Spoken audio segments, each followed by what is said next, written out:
He says he got pushback from the owners who said there was money. In his Hampton Cove bio, Kent states his company's mission is, quote, never forgetting that each family is to be served as if they were their own. Schaefer says he doesn't feel like they've lived up to that mission. It's embarrassing to have services and bring someone over here with a condition too. We feel like something should be done. Reporting in Guntersville, Robinson Smith, Way 31 News.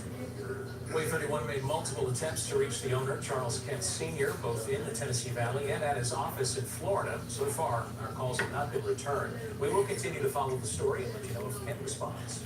Time now, 4:38, and new information on flu levels here in Alabama. According to data from the Department of Public Health, flu activity is now higher than usual for this time of year. So take a look at this map. Dark blue means significant flu activity. Right now, almost the entire state is reporting it. Except for there are 3 strains of the virus circulating. Fortunately, no deaths have been reported so far. Slaughter Road is open after an 18-wheeler slid off the road this morning. Take a look at this scene. Luckily, no injuries reported. It happened near the intersection of Slaughter Road and Pinehurst Drive. The road was shut down for a little while a tow truck moved the tractor trailer out of the ditch. Tonight, a home is damaged after a fire on Marie Avenue in Huntsville. No one was home at the time. No injuries reported. The damage only affected one room of the house. Fire crews were able to contain it quickly, and investigators were called to the scene to try and figure out how it all started. New at 4. Today, the city of Florence released its holiday schedule for garbage and recycling services. There won't be any collection on Christmas Day, so each route will run a day late next week. For example, the Tuesday route will be collected on Wednesday. The same thing will happen the week of New Year's. There won't be any collection on New Year's Day. New at 4, according to the Decatur Daily, elementary and middle school students in Decatur City Schools read more than 486 million words during the first semester of this school year. 58 students met the district's million-word challenge. The district plans to allow students to access the Accelerated Reader program over the winter break so they can keep up the good work. Time now, 4:40, and the University of North Alabama and the Alabama Community College System are partnering to make it a little less expensive to get a good nursing degree.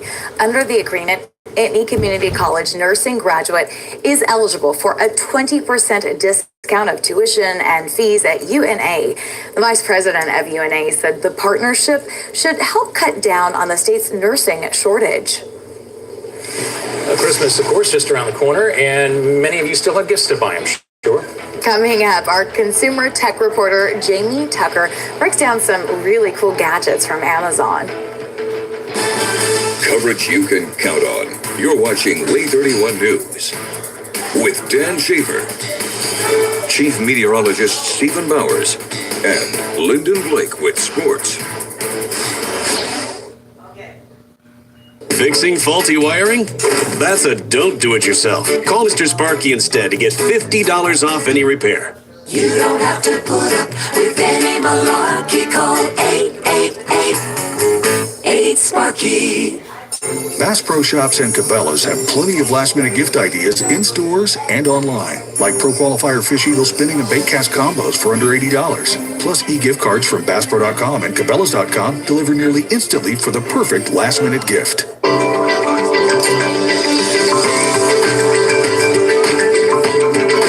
It's not just how you celebrate, it's the food you celebrate with. That's how you holiday.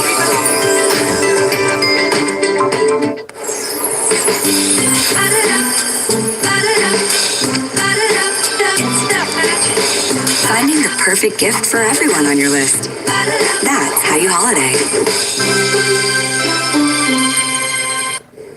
Still can't believe this pizza was only $5. Right? $5 Friday high five. Selfie 5. Knit 5. For $5 on Fridays, get a large thin pepperoni, sausage, or cheese. We make it, you bake it. Papa Murphy's. Fixing faulty wiring? That's a don't do it yourself. Call Mr. Sparky instead to get $50 off any repair. You don't have to put up with any malarkey. Call 888-8-SPARKY.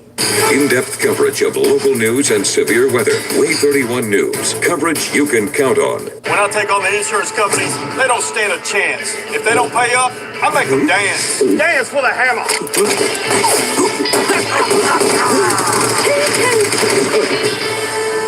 need some hammer justice? Call me right now. It's the holiday season, the best time of the year to unwrap the best deal on TV and internet from Spectrum. From $89.98 per month.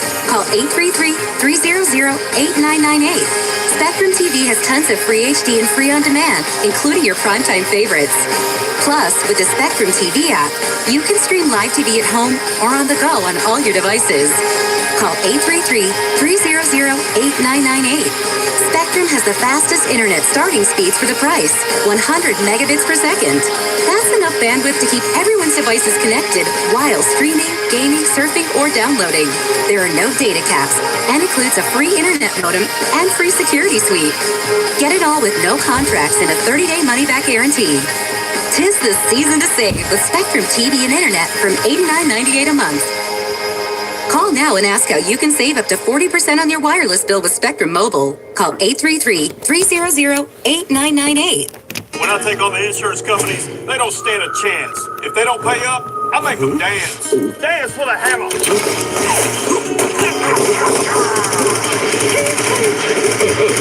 You need some hammer justice? Call me right now. On our Thursday afternoon, 4:44 is what I said is the time.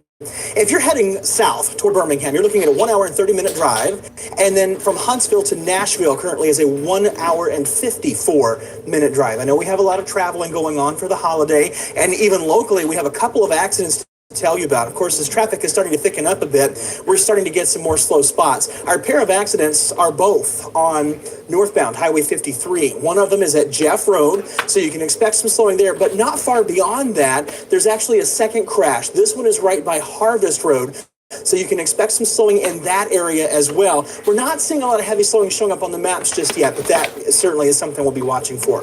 Naja, Dan? Thanks, Stephen. New at 4, all flights to and from Gatwick Airport in London were suspended this morning. It wasn't the weather causing the problems. Authorities are investigating reports of a drone flying too close to the airfield.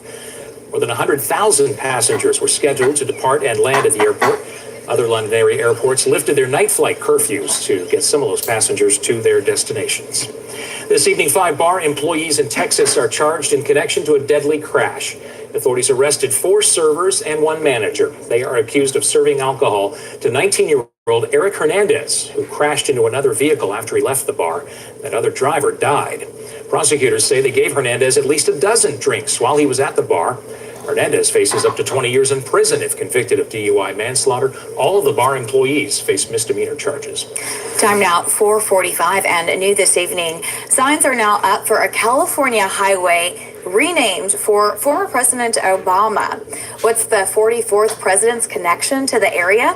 Former President Obama lived in Pasadena during his sophomore year in college. The state senator says that he hopes to have a formal unveiling within the next year. New at 4, a University of Tennessee Knoxville academic advisor is accused of sexually harassing students at his previous university. Well, he is now on paid administrative leave. According to the Knoxville News Centennial, Lee Waldrop started at the university in March after the University of Illinois investigated claims by 8 female students. UT Knoxville is expected to make a decision about his employment sometime this week.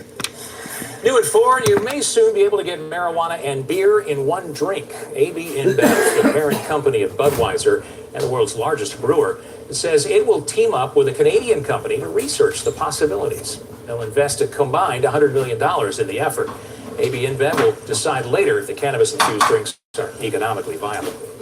This evening, bakers are complaining that something isn't right with Hershey's Kisses. The candy's trademark tips have been mysteriously missing from batches across the country. Without their points, the chocolate candies are left with flat tops. Company spokesperson told the Lebanon Daily News they're looking into the issue, but they did say Hershey donated baking items to a group that posted about it on social media. New ad for just a few days before Christmas now. So how are you doing on those gifts? Well, you still, of course, have the weekend for a quick trip to the crowded mall, or you may be able to order it online and have it delivered just in time, but you do need to hurry. Our consumer tech reporter, Jamie Tucker, has found a few more gift ideas that you might want to consider. Alexa, let's play Office Trivia. Lost somewhere in Amazon's new products are the Echo buttons. They're game buttons you can use with Echo Smart Assistant. 4. That answer is correct. Alexa, ask the trivia questions and players buzz in to give the answers. You can connect up to 4 buttons to play from over 100 games. Definitely a fun upgrade to game night. Now the smartphones can be charged wirelessly. Forget those easy to misplace charging cables and pick up a wireless disc charger. Just place the phone on the disc. It's great to leave on your work desk. There's no reason to memorize a combination anymore or take a key when you go to the gym. The Tap Lock uses a fingerprint to unlock. Great for the gym or school, for anything really that you need to secure. It might not necessarily be a gift, but the Omron blood pressure cup makes it easy to take and share blood pressure. It'll take the blood pressure 3 times and record the average. Save the information to your phone and share it with your doctor by email. And don't forget the Google Home Mini. I have found it to be more accurate and faster than Alexa in some searches. Now, all of these gadgets can be purchased online, of course, but some of them you'll be able to find in stores. That's What the Tech. I'm Jamie Tucker. Well, Amazon is still offering 2-day shipping to Amazon Prime members for items that will arrive before Christmas. Today was actually the last day for guaranteed delivery from both Target and Walmart.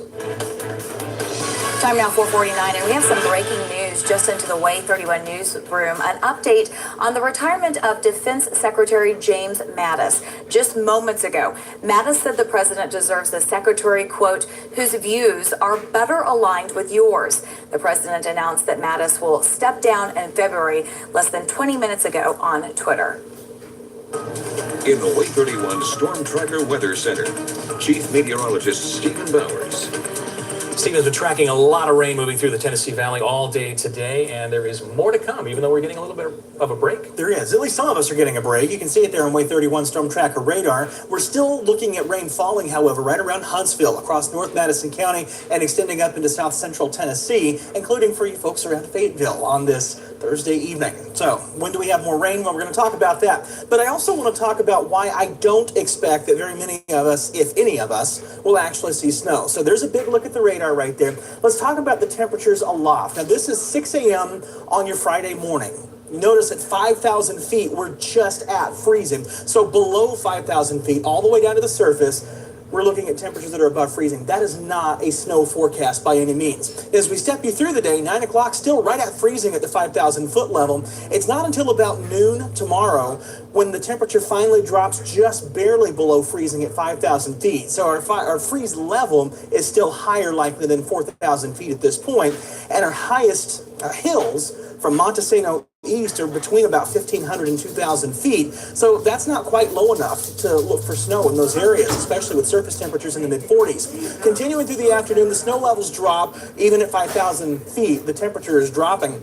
But our snow levels really don't make it quite down to that 2,000 foot level, more likely than not. So if we're going to see snow, it's most likely in those high spots, namely over the Sand Mountain region. Here's our storm system. Now I want to show you our future cast, and I want to show you that we do have more rain coming in from the west. It will fill in between about 7 o'clock and 10 o'clock tonight, and we're looking at an overall rainy night. We'll start Friday with plenty of rain around there, 6 a.m., then we get to 9 a.m., and then fast forward to noon.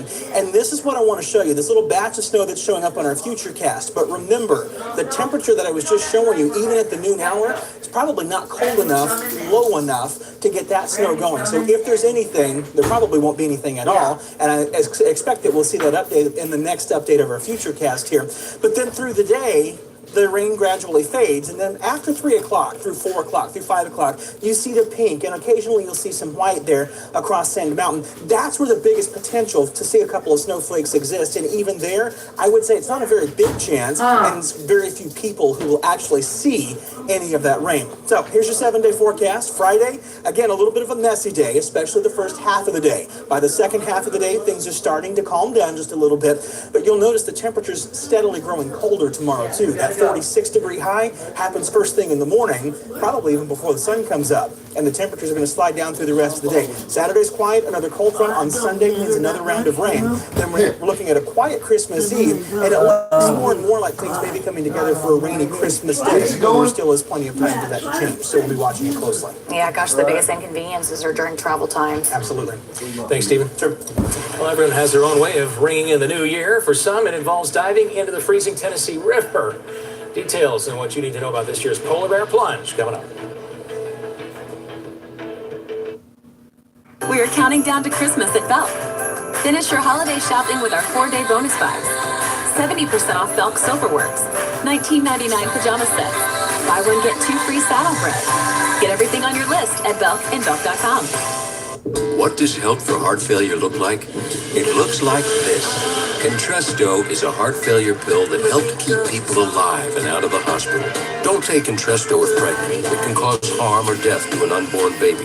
Don't take Entresto with an ACE inhibitor or aliskiren, or if you've had angioedema with an ACE or ARB. The most serious side effects are angioedema, low blood pressure, kidney problems, or high blood potassium. Ask your doctor about Entresto. Yeah.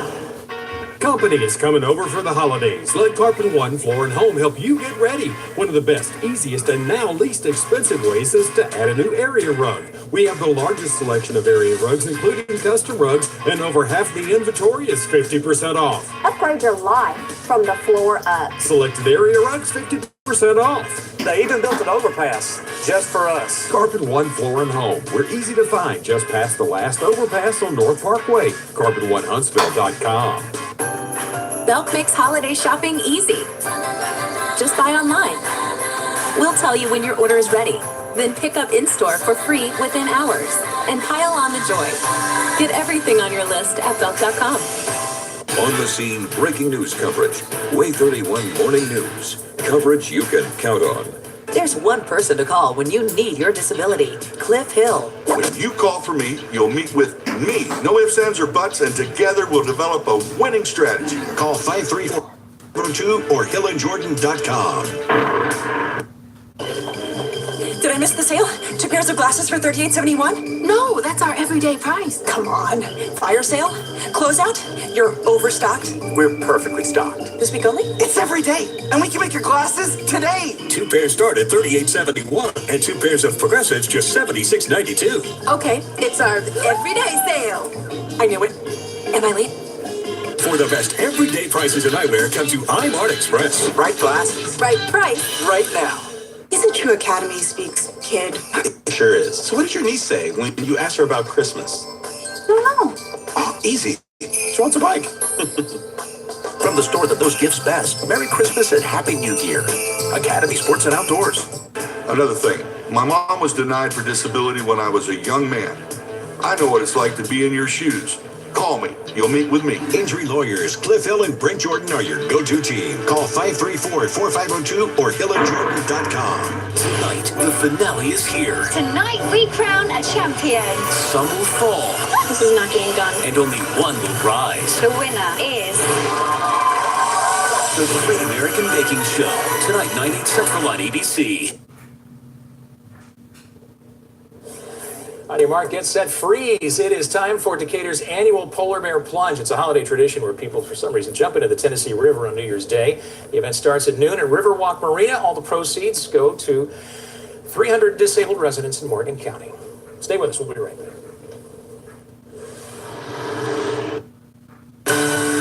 Hairstyles provided by Dantera Whitesburg and Aveda Concept Salon. And by Roosters. Just like your father's barbershop, only better. 5 days only, up to 50% off, or up to 5 years no interest. It's Ashley Home Store's 5-5-5 sale. The entire store is on sale this Thursday through Monday only. Up to 50% off, or up to 5 years no interest. Don't miss the 5-5-5 sale at Ashley Home Store. Every day, people have an injury or are diagnosed with a disease or condition.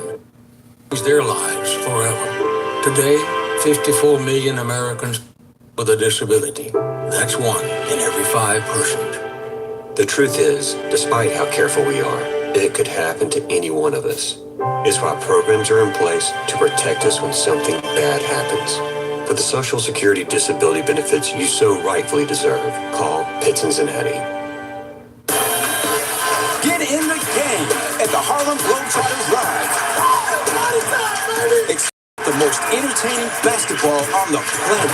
At this amazing, unforgettable game, you won't just be watching the action, you'll be in the middle of it. On a night filled with shooting stars, the one who shines brightest could be you. Coming to Huntsville Bonbon Center on Sunday, January 27th at 3. Tickets on sale now at the box office or Ticketmaster. 5 days only, up to 50% store-wide, or up to 5 years notice. It's the Ashley Home Store 555 mattress sale. Everything is on sale. 5-piece sleep sets with an adjustable base starting at only $20 a month. Don't miss the 555 sale only at Ashley Home Store. This is home. Important news that happened overnight. Wave 31 Morning News. Coverage you can count on. When I take on the insurance companies, they don't stand a chance. If they don't pay up, I make them dance. Dance for the hammer.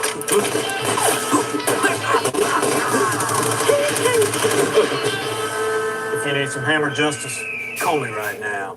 Well, aren't you full of surprises? This holiday, you found a little something for everyone, including yourself at Conn's Home Plus. Now, save up to 40% or more on TVs and get up to a $350 Conn's gift card with select Samsung TVs. Stack up more freebies with your furniture and mattress purchases. Use the Conn's Low Payment Finder to help find the lowest payment tailored to you. Good credit to no credit. You'll be surprised how much you can do at Conn's Home Plus. You got this. Planet Fitness just opened near you. To celebrate, you can join our judgment-free zone for just $1 down and then $10 a month. But hurry, because this offer won't last. Just $1 down and then $10 a month. Join today in club or at planetfitness.com. Planet Fitness, the judgment-free zone. Now open in Florence. To celebrate, join any North Alabama Planet Fitness for $1 down. Offer ends December 20th. When I take on the insurance companies, they don't stand a chance. If they don't pay up, I make them dance. Dance for the hammer.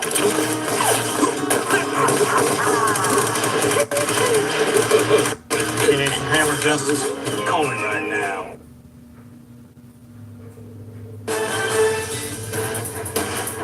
Coverage you can count on. Wave 31 News starts now. This is breaking news. We start with this breaking news. The chief financial officer of the Huntsville School District is expected to step down. Thanks for joining us. I'm Dan Schaefer. And I'm Naja Sherman. We want to get right out to Wave 31's Cody Fisher, who's outside of the Huntsville Board of Education meeting, which will get underway in less than 30 minutes. Cody.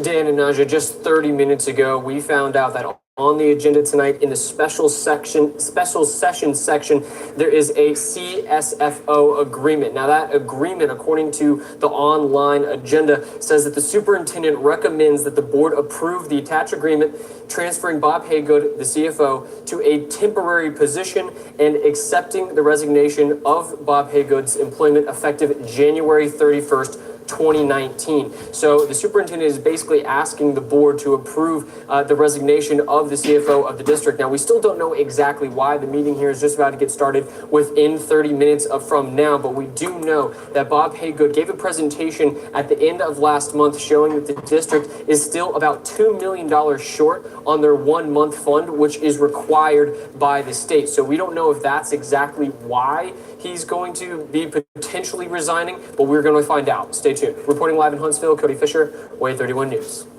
All right, thanks, Cody. Wave 31 has learned the mother of a disabled 12-year-old girl hit and killed by a truck in Lawrence County has been indicted on drug charges. And this is the mugshot for Daniel Havis, who was arrested for possession of methamphetamine and Suboxone, a drug used to treat people with opioid addiction. Police say they learned that she was selling drugs when they pulled her over for traffic violations. Wave 31's Brecken Terry now shows us what this indictment stems from.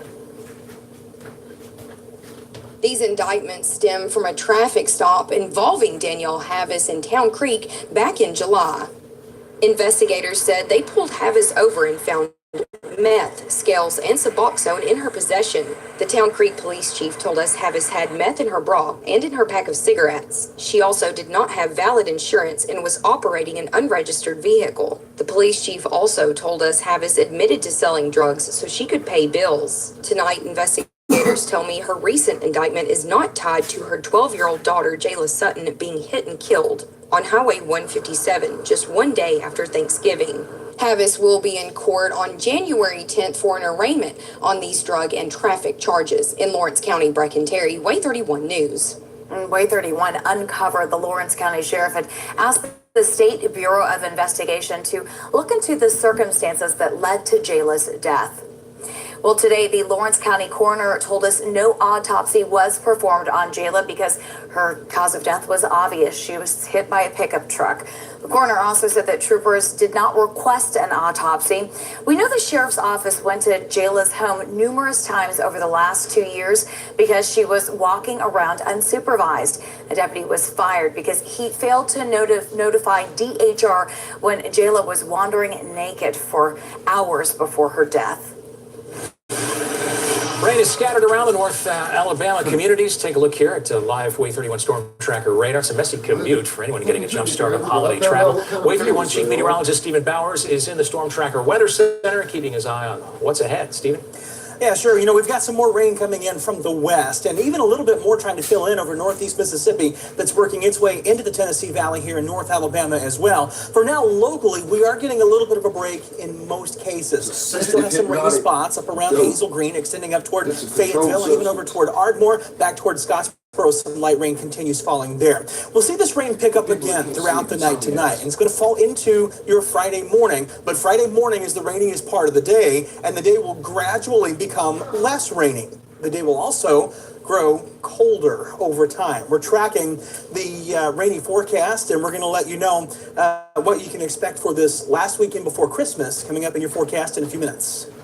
New at 5, more holiday porch pirates in action. Take a look at this new video into the Way 31 newsroom. It actually shows someone stealing packages from a home in the Lacey Grove subdivision that's out of Athens. Way 31's Scotty K has advice from a delivery driver on what you should and shouldn't do as you wait for those last-minute gifts to arrive. Scotty. I spoke with a FedEx driver who delivers packages to this subdivision every day. He said the people who are stealing packages are making him look bad, and he says something definitely needs to be done. I had like almost 200 stops. If anyone knows about the amount of packages delivered during the holiday season, it's Calvin McCants. It's Christmas time, so the TVs, computers, everything are coming out. And McCann says with more packages comes more thieves. I really just wish they wouldn't do it, honestly, because that is somebody's Christmas gift. One gift that they might not have on Christmas that they really wanted. In fact, a package was stolen from a home in a neighborhood that McCants delivers to often. McCann says it bothers him because when people don't get their packages, they usually assume they were never delivered. I'm the first person that they're going to look at if a package comes missing. And he says he doesn't want to ruin the relationships he's formed with his customers. They left like little gifts on the porch, or they'll leave like water bottles, little snacks. I actually got a few gift cards yesterday. That's why McCann says he's constantly checking to make sure no one is following him. And his advice to customers: you want to make sure you get your stuff, either put a signature on it or do have that surveillance so you do know and can't see if somebody does come up and take it. McCann says you can also talk to your delivery driver about a safer place to leave your items. So I think that they deserve to get their gifts instead of somebody coming by and taking it. Reporting in Limestone County, Scotty K, Way 31 News. If you have any information about the person in the video, or if you've had any packages stolen and just haven't reported it, the sheriff's office urges you to give them a call. Well, this is sweet revenge. A NASA engineer who lured porch pirates with a glitter bomb now has 37 million YouTube views. Now, you've probably seen this making the rounds this week. Mark Rober's glitter bomb surprises and shames anyone who tries to steal a package. It contains glitter, a really foul odor, GPS trackers, and multiple cameras. He put it to the test and was able to track down his package. So then I checked the cameras, and sure enough, the package is gone. So I checked the GPS and sort of tracked it, and it appears they're in a car because they seem to leave my house pretty quickly. Oh, see some glitter. This is like recovering the black box of a crashed airplane. Well, his video has been so popular that he is now getting demands to bring the product to the market. Right now, we are waiting to see if House GOP leaders will come up with a plan to stop a government shutdown. With that shutdown now looming, we wanted to know how it might impact North Alabama. Because the Department of Defense is already funded, Redstone Arsenal will not be widely affected and will remain open. NASA and Marshall Space Flight Center, though, will be impacted. A spokesman says a large number of employees won't work during a shutdown. And private contractors will also be affected. We're working to learn how Department of Justice employees will be impacted here as well. A Madison man will spend a decade in prison for selling drugs on the web. A federal judge found 25-year-old Joseph Harris guilty of conspiring to distribute methamphetamine, fentanyl, and anti-anxiety pills. The U.S. Postal Service and Madison Morgan County Drug Task Forces helped in that case. Time now, 5:07, no jail time for an Elmore County man who stole metal meant for state roads and highways. Instead, Christopher Hobbs will serve 3 years probation. He sold the $20,000 of metal to scrap and recycling centers in Montgomery. I'll have to pay that money back. New details at 5. The Huntsville city planner took a new approach to talk to people about the future. He spent the day on the popular forum site Reddit, letting people ask him anything about the master plan that he crafted for our city. Wave 31's Rodnea Ross is live at City Hall to show us the kinds of questions that many people across the Tennessee Valley wanted answered. Rodnea. I just talked to the city planner about 15 minutes ago. The chat has wrapped up now, but he tells me the response was overwhelming. In fact, if you take a look at the Reddit thread, you'll see there was no shortage of participation. Sitting in front of his computer screen early this morning, Dennis Madsen got himself ready to answer any question you had. What are the top 3 ways you as a city planner think Huntsville could best, quote, geek out, whether directed by the top-down planning or grassroots among the residents? And answer them he did. I definitely like the grassroots approach, more than top-down planning. Madsen told me he enjoys interacting with residents and thought this would be a great way to see what they want from him. As he clicked away, he came across many questions about the future of the city. And how does Huntsville approach the upcoming housing shortage? He told me housing, transit, and growth were some of the hot topics, and people I talked to today share those concerns. I would ask the city planner about roads and infrastructure, and with all the growth going on with Huntsville, how does the city plan on handling just the influx of people coming in to our city? Another parent wants to know how the city will handle an influx of kids in the school system. What is it that the school districts have in place ready for those kids? Madsen told me all questions about the schools will have to be answered by the school district. He also told me that for the transit, right now the city is focused on improving and upgrading the current transit system. And reporting live in Huntsville, Rodnea Ross, Wave 31 News. All right, thank you, Rodnea. And he also said that today's event helped him just better understand where to target his efforts, and he hopes to do it again in the future with other city departments joining him. A record number of you are hitting the roads for the Christmas travel period, and today is the busiest day. That's according to AAA, which says 100 million people will take their holiday trips by car this year. That's nearly a 4.5% increase from last year, and the most since AAA started keeping track. With rain falling on most of the south and up the East Coast, drivers say they're a little concerned about road conditions. A dire situation at the Athens Limestone Animal Shelter as distemper plagued dogs. Nearly half of them had to be put down. And now this all started when a dog came in and had a cough. At first, shelter workers thought it was a simple kennel cough, but it turned into something much worse. The virus spread like wildfire, infected nearly 70 dogs. Many had to be put down. The ones that are affected, of course, have to be taken out. And that's not a fun thing to do. It's real difficult to have to put these animals down, but that's essentially what's happening. Pittman says you can bring your animals to his office to get vaccinated, or if you've recently adopted a dog and think it might have distemper, you can also bring it in. Tomorrow, another local shelter will transport dogs to the Washington, D.C. area. The Greater Huntsville Humane Society will transfer about 20 dogs up north, and officials say the dogs have a better chance of being adopted up there than here.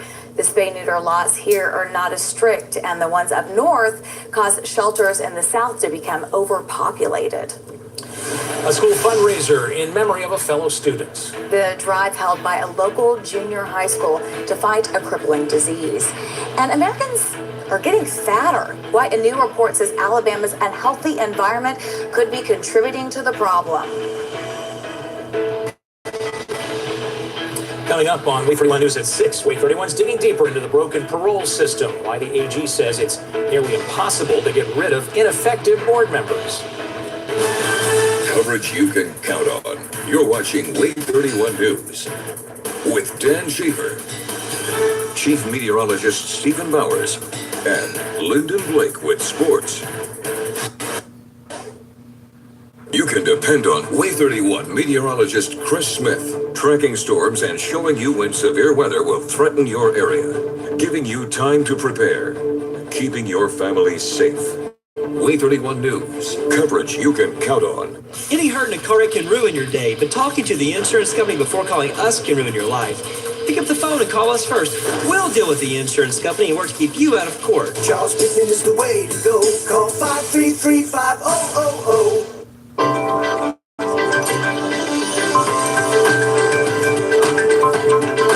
It's not just how you celebrate, it's the food you celebrate with. That's how you holiday.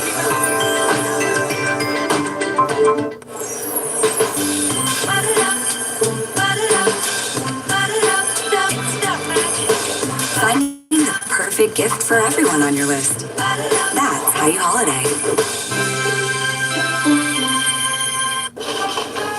With all the selection you'll find at Bass Pro Shops and Cabela's, deciding on the perfect gift can be challenging.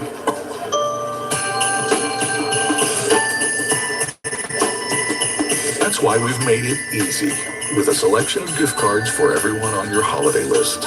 They're always the right size, always the right color, and they never go out of style. They're the perfect way to give outdoor memories that'll last all year long. A Massage Envy gift card unwraps all the benefits of total body care. Share the gift of wellness and help everybody on your list be their very best. Receive a voucher for 2 free enhancements when you purchase $100 in Massage Envy gift cards. Massage Envy membership, making the best of everybody. You eat healthy, take statins, but still struggle to lower your LDL bad cholesterol. You also have heart disease. You fear a heart attack or stroke could strike without warning, pulling you away from everything you love. Because with high LDL, your risk of a heart attack or stroke is real. Now you can reduce that risk with Repatha. Repatha plus a statin dramatically lowers your LDL bad cholesterol by 63% and is proven to significantly drop your risk of having a devastating heart attack or stroke. Do not take Repatha if you are allergic to it. Repatha may cause serious allergic reactions. Signs include redness, severe rash or itching, swollen face, or trouble breathing. Most common side effects include runny nose, sore throat, common cold symptoms, flu or flu-like symptoms, back pain, high blood sugar, and redness, pain, or bruising at the injection site. Don't let a heart attack or stroke come between you and everything you love. Tell your doctor you're ready to lower your LDL and reduce your risk for real with Repatha. Pay no more than $5 per month with a Repatha copay card. After a car wreck, you're in pain, you're missing work, and doctor's bills are piling up. But getting the help you need is only one call away. I'm attorney Charles Pittman. Charles Pittman is the way to go. Call 533-5000. U.S. News says the 2018 CRV is best for the money. Huntsville Junior High is raising money to fight cystic fibrosis in honor of a fallen student. They held a penny drive in memory of Aaron Masters. He died from the flu last season, but fought a lifelong battle against cystic fibrosis. 4 businesses also contributed matching donations to that penny drive. Tomorrow, the school will reveal the fundraiser totals in a check donation ceremony. A career criminal in Coleman County captured after a deadly hit and run, but you have to wonder why he was ever free to be out on the roads in the first place. Brett Emerson was arrested following the fatal crash where he allegedly hit and killed a biker. This made for his, listen to this, 11th DUI arrest. His criminal past also includes an attempted murder charge in 2016. He made a deal with prosecutors for just 3 years probation. Time now 5:16, and a driver will face charges in a crash that killed 2 high schoolers out of Dickson County, Tennessee. Michael Fitch faces a list of charges, including vehicular homicide, driving under the influence, evading arrest, and drag racing. While in a police chase, he lost control of his car and hit a tree, got up and ran from authorities. The 2 teenagers who were in the car with him died. Alabama is slacking in population growth, and could possibly cost the state a congressional seat, and that's according to new data from the U.S. Census Bureau. It says the state has grown by nearly 13,000 people, but that increase is small compared to other states. A high death rate and too few people moving to the state are key reasons for the slowed growth. If things don't change by the 2020 census, it could affect Alabama's representation in Congress. New at 5, a new government report says Americans are getting fatter, but not taller. This comes from the Centers for Disease Control. They found that Americans' weight and BMI bulged between the years of 1990 and 2000 and 2015 and 16. With an average BMI over 29, the typical American could soon tip the scale towards what's considered obesity. Meanwhile, height for men and women dropped during that period, but by less than a centimeter. The Trust for America's Health says Alabama has the nation's third highest rate of obesity. There'll be plenty of people across Alabama that make hitting the gym their New Year's resolution. It's because Alabama was ranked one of the 5 least healthy states. It's from the annual report by the United Health Foundation, a nonprofit division of United Health Group. The Yellowhammer State ranked 48th out of 50. Tennessee also cracked the bottom 100. 35 factors were taken into account for the rankings, including lifestyle behaviors and state-level public policies.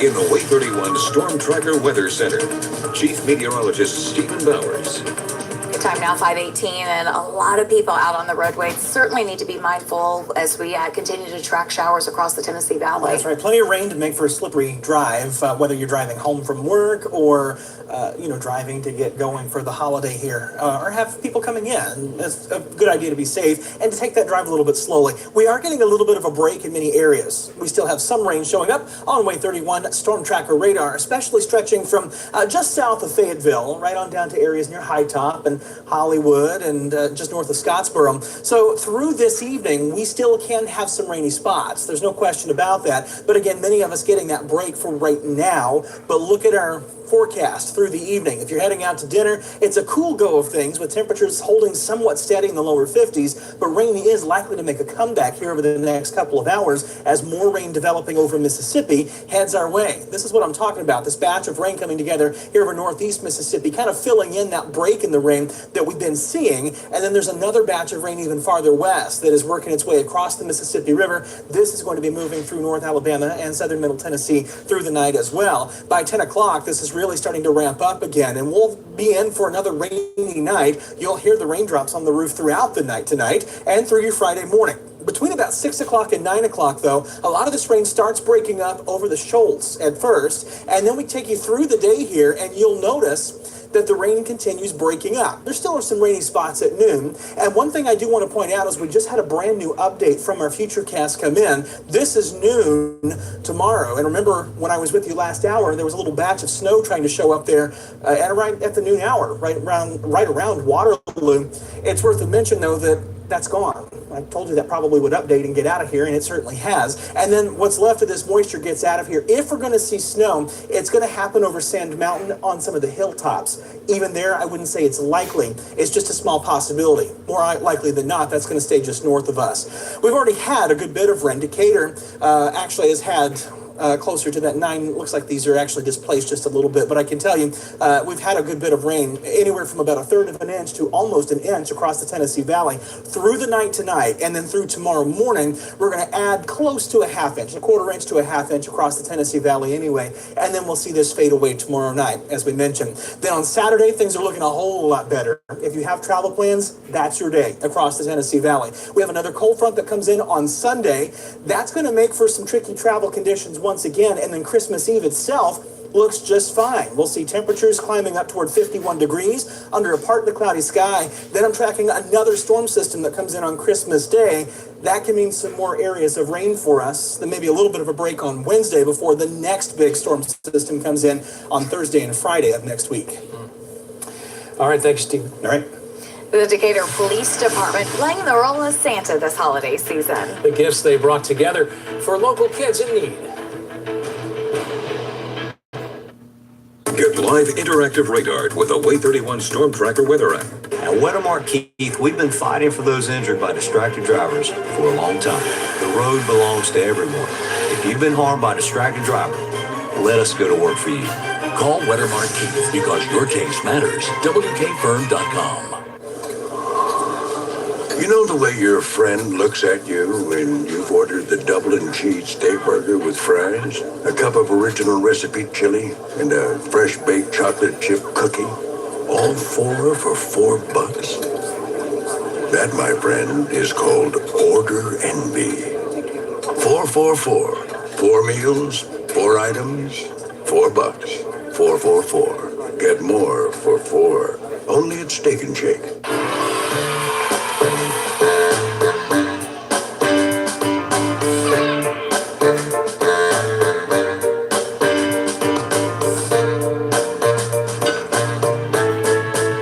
Up to 50% of the air you breathe comes from your crawl space. If it's wet and moldy, it can be harmful to you and your family. Let AFS make your crawl space dry and clean. It will be a breath of fresh air. AFS, a Bayless company.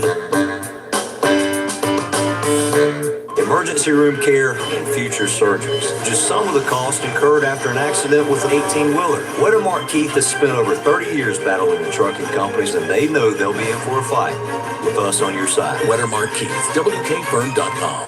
Information you need to plan your day. Wave 31 Morning News. Coverage you can count on. Managing my type 2 diabetes wasn't my top priority until I held her. I found my Traceba reason. Now I'm doing more to lower my A1C. Once daily Traceba controls blood sugar for 24 hours for powerful A1C reduction. Traceba is a long-acting insulin used to control high blood sugar in adults with diabetes. Don't use Traceba to treat diabetic ketoacidosis during episodes of low blood sugar or if you are allergic to any of its ingredients. Don't share needles or insulin pens. Don't reuse needles. The most common side effect is low blood sugar, which may cause dizziness, sweating, confusion, and headache. Check your blood sugar. Low blood sugar can be serious and may be life-threatening. Injection site reactions may occur. Tell your prescriber about all medicines you take and all your medical conditions. Taking TZDs with insulins like Traceba may cause serious side effects like heart failure. Your insulin dose shouldn't be changed without asking your prescriber. Get medical help right away if you have trouble breathing, fast heartbeat, extreme drowsiness, swelling of your face, tongue, or throat, dizziness, or confusion. I found my Traceba reason. Find yours. Ask your diabetes care specialist about Traceba. Your time to save on superfast internet is running out. The Extreme year-end sale ends December 21st. Switch now and get high-speed internet, smarter TV, and phone for as low as $24.99 each a month for 1 year when bundled. Hurry and get a $200 Extreme Visa prepaid card, plus Showtime, TiVo DVR, and the new Extreme Voice Remote. Time is ticking. For faster internet, smarter TV, and your $200 Extreme Visa prepaid card, call 844-EXTREME2. The 2019 Honda Odyssey, a Kelley Blue Book Best Buy Award winner. Today, the Decatur Police Department donated bikes to children in need. The new holiday program is called Pedaling for Christmas, and it is a partnership with Walmart and other donors. Police gave more than 30 bikes to the Morgan County Department of Human Resources. Well, the rain putting a bit of a damper on the holiday spirit in Hartsville as its Christmas parade has sadly been canceled. It was rescheduled to today after weather conditions pushed it back from its original date of the 12th. But the official event page has now called it off. There's some good news, though. You can print off the post you see on your screen and bring it next year as a redeemable rain check. Take a walk in a winter wonderland this weekend through one of several tree trails set up across the Tennessee Valley. Here's a list of some of the locations on your screen. There are festive trails in downtown Decatur, Athens, Hartsville, Ardmore, and, of course, a Big Spring Park in Huntsville. You don't need to have money to enjoy them. Just bring your holiday spirit. All the trails will be around through Christmas. We went to the one at Big Spring Park this weekend. Beautiful. Seeing all the trees. It's gorgeous. Wow. Need to be careful on those roadways. We do. It's a slippery go on the roads right now, and it's going to be through probably about midday tomorrow, but we're getting a break in many cases right now. I do expect that rain will be back and will fall through tomorrow morning. By noon, it's breaking up, and by probably 3, 4 o'clock tomorrow afternoon, it's winding down even over the Sand Mountain region. So we do have improvement on the way, but still, again, slow and slippery on those roads for tonight and tomorrow morning. Take it easy. 24/7 coverage you can count on. Local news, breaking news, and severe weather is at WadeTV.com. World News Tonight with David Muir is next. We'll see you at 6. Hairstyles provided by Dantera Whitesburg and Aveda Concept Salon. And by Roosters. Just like your father's shop, only better. Get the gift you really want at University Kia. Get up to $10,000 over Kelley Blue Book Fair Market value for any trade during the Light Up the Holiday sales event. New 2019 Kia Souls on just $14,589. Happy holidays From University Kia.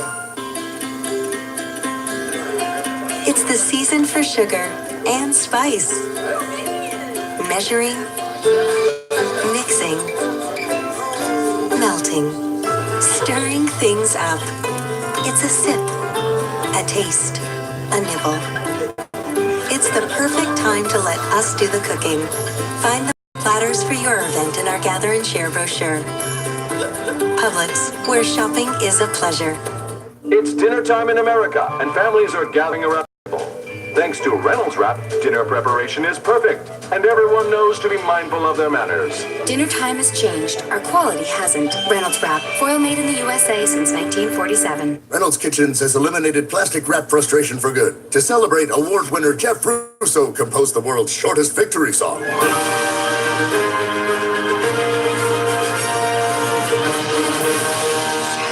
This is the good stuff. Get the gift you really want at University Kia. Get up to $10,000 over Kelly Blue Book front market value for any trade during the Light Up the Holiday sales event. New 2019 Kia Fortes are only $16,990. Happy holidays. From University Kia. Chief Meteorologist Stephen Bowers, tonight on Way 31 News. Weather coverage you can count on. I'm Snow. And just like you, the further in the winter we go, the heavier I get. And while your pants struggle to support the heavier you, your roof struggles to support the heavier me.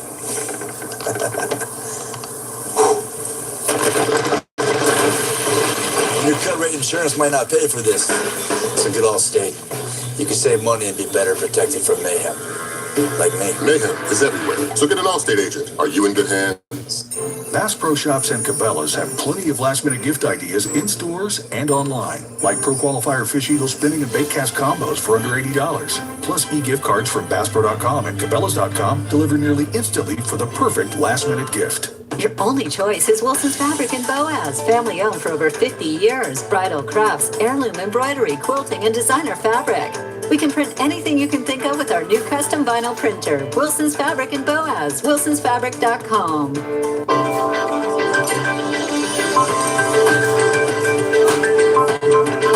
It's not just how you celebrate, it's the food you celebrate with. That's how you holiday.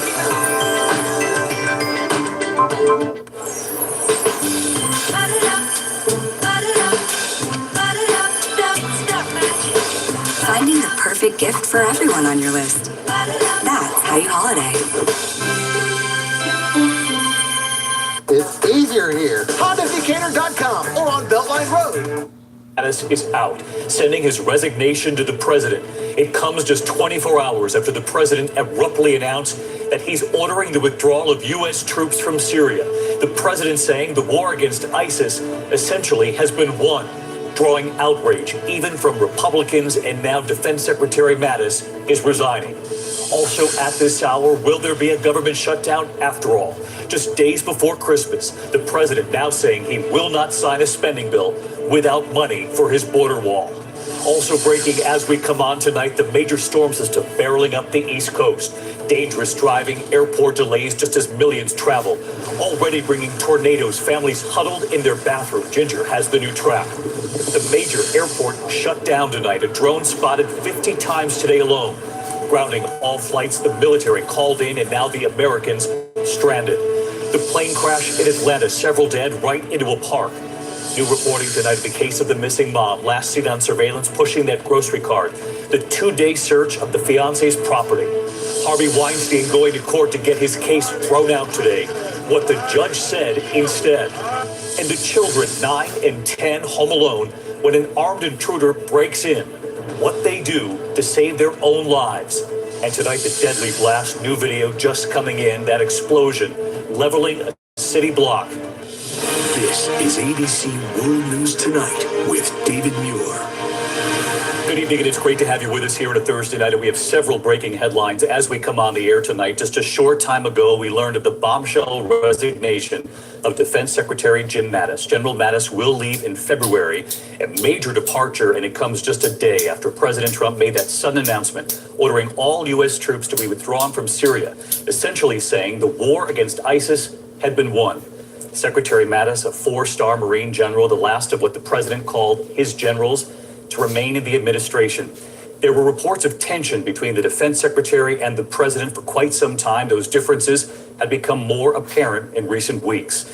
The defense secretary, who now in his resignation letter saying the president has a right to have a secretary of defense whose views are better aligned with his. ABC's chief global affairs correspondent Martha Raddatz leading us off.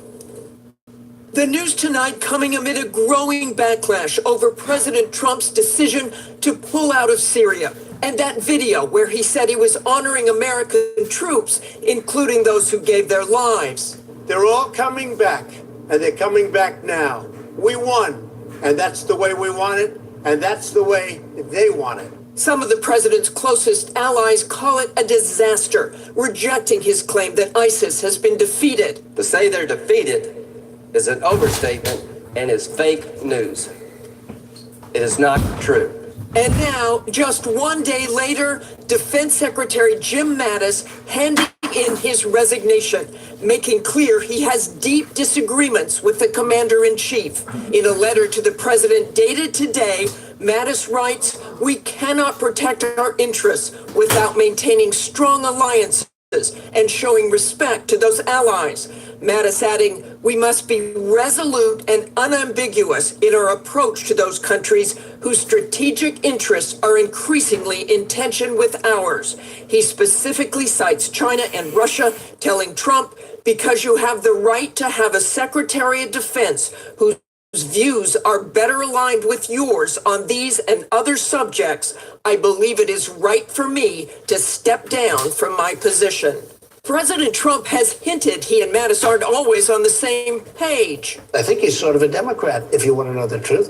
But General Mattis is a good guy. We get along very well. He may leave. I mean, at some point, everybody leaves. Tonight, the president tweeting, "A new Secretary of Defense will be named shortly. I greatly thank Jim for his service." Martha, we're both poring over this letter from Defense Secretary Jim Mattis tonight, his resignation letter, and in it he says, "I have always held the belief that our strength as a nation is inextricably linked to the strength of our unique alliances and partnerships." Doubling down on that point, you've known General Mattis for a long time. Resigning in this way was truly extraordinary this afternoon.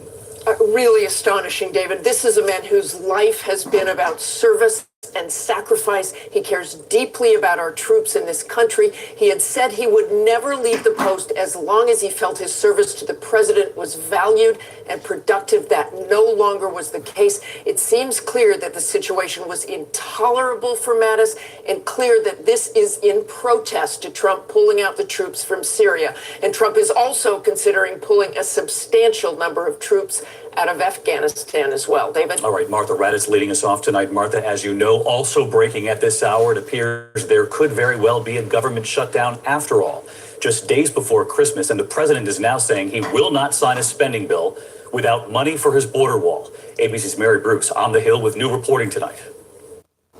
Just when it seemed President Trump was preparing to sign a bill that would keep the government running but would not fund his border wall, tonight a dramatic about-face. We need the wall. The Democrats know it.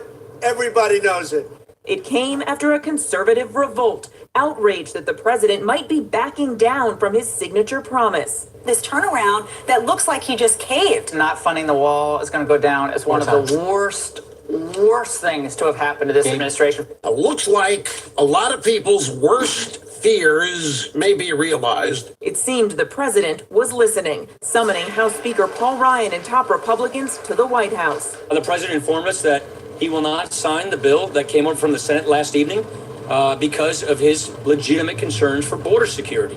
Back on Capitol Hill, the president's move sending his own party into a tailspin. House Republicans now scrambling to vote on a short-term fix to keep the government open and provide $5 billion for the president's wall. What happens when that vote fails? Right now, it doesn't seem you have the support. What happens if this vote fails? A negative attitude. But do you have the votes? Do you have the votes? Democrats already call it a no-go. In terms of war funding, that's a non-starter. I think they know that. The big question tonight, will the president shut down the government over his wall, which he isn't even calling a wall anymore? I give them a little bit of an out. Steel slats. We don't use the word wall necessarily, but it has to be something special to do the job. Steel slats. Let's get to Mary Bruce with us live on the Hill tonight. Mary, the government set to shut down now at midnight tomorrow. Right now, the president doesn't appear to have the votes to get funding for his border wall, though, right? Yeah, David, right now, bottom line, any attempt to fund the president's wall as part of a deal to keep the government running does not have enough support to pass in the Senate. The ball will then be back in the president's court. Ultimately, if there is a shutdown, it will likely be the president's decision. And David, he has said he's willing to take the blame. We have to remember it affects millions of Americans and workers who don't know what's going to happen just before Christmas here. Mary will stay on this. Thank you, Mary Bruce. In the meantime, to the storm system on the move at this hour after two systems combined. The system now is one barreling up the East Coast just as millions travel for Christmas. Dangerous driving, delays at major airports are very likely. Two confirmed tornadoes already in Florida from this today, damaging this home in Polk County, flooding in Lakeland, Florida. That rain now moving north, flood watches, in fact, tonight from Florida all the way up to Maine, blinding rain for drivers. We have the new track and the timing for you tonight, and ABC's Victor Akenda with this. Tonight, tornado sirens warning families to take cover as millions hit the road for the holidays. In Manatee County, Florida, a confirmed EF0 tornado. As it got lighter, we've seen the devastation. All I can say is thank God that we were okay. And south of Orlando, one person was injured after another confirmed tornado tore through this home, collapsing part of the roof. The system that spawned these tornadoes now moving up the East Coast to Raleigh, Washington, D.C., New York City, and Boston.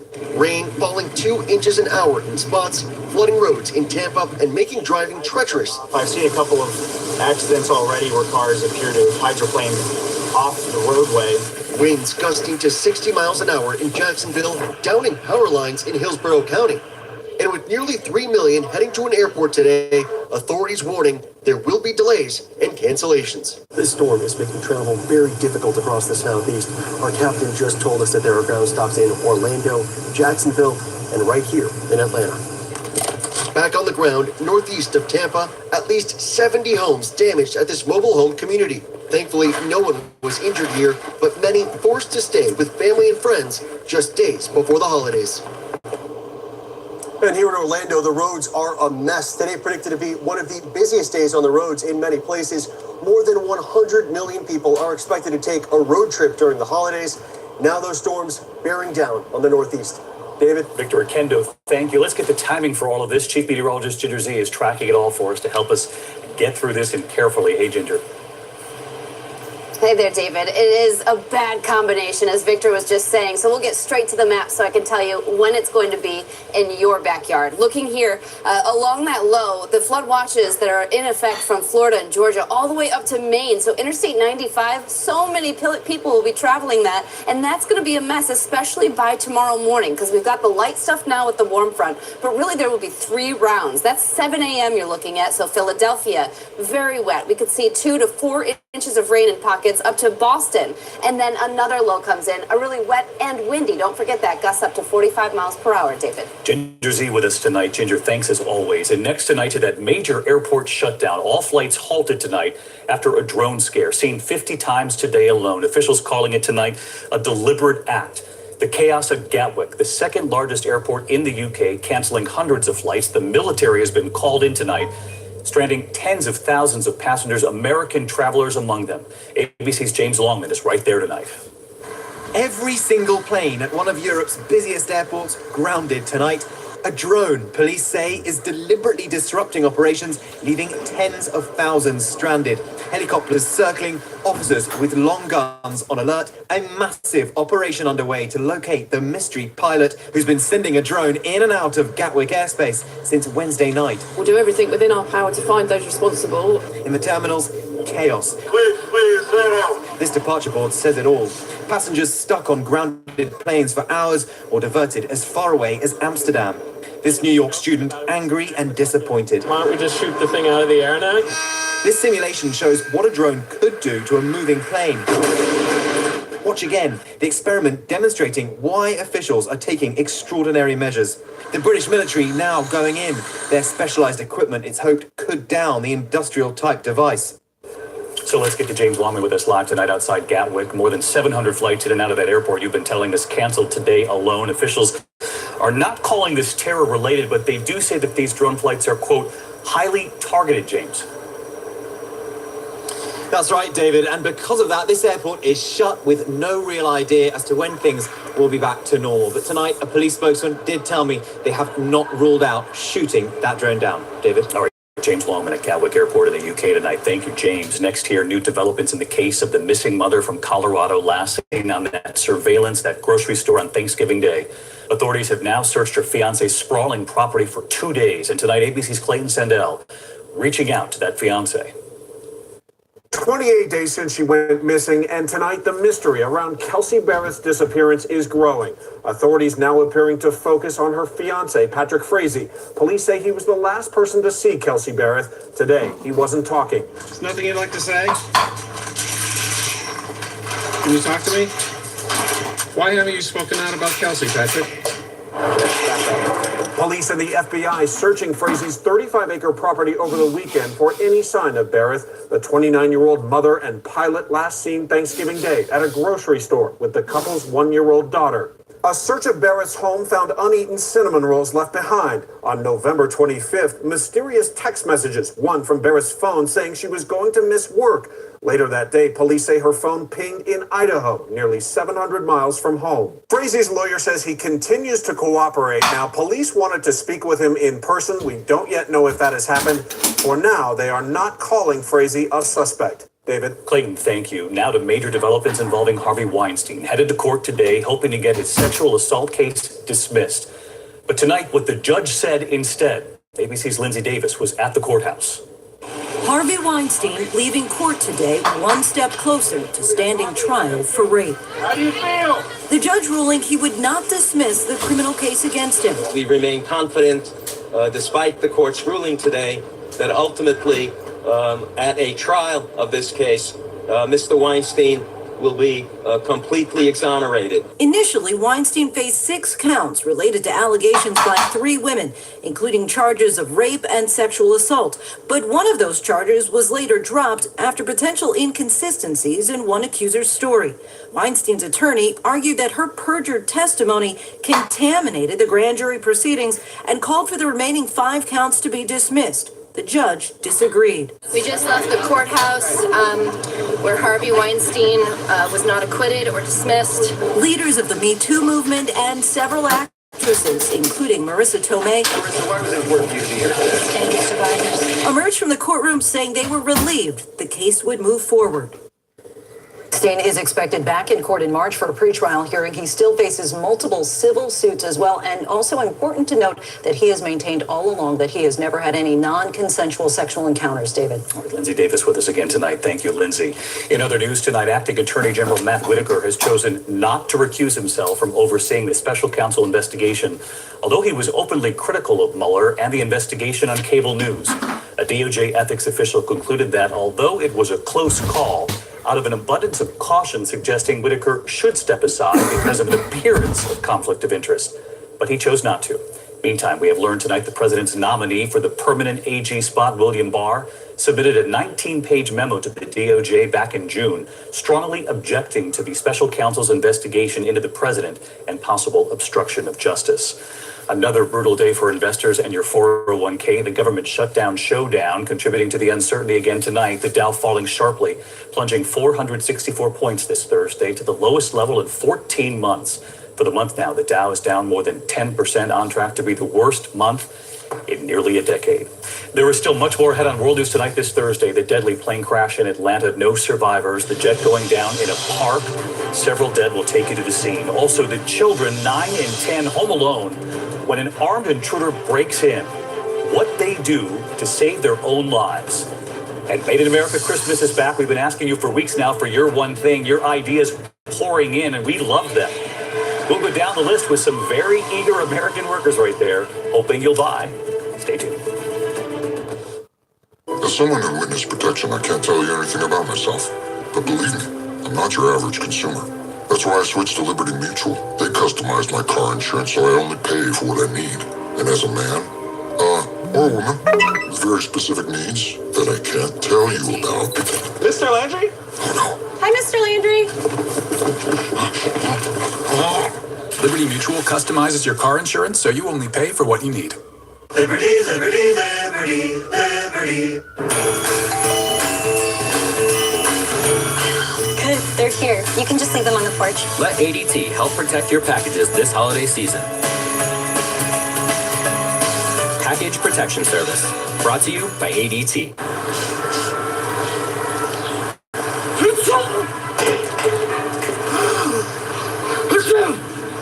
New Alka-Seltzer Plus Power Max Gels. Concentrated power, 25% smaller pill. Max your cold relief with Alka-Seltzer Plus. Your brain changes as you get older, but Prevagen helps your brain with an ingredient originally discovered in jellyfish. In clinical trials, Prevagen has been shown to improve short-term memory.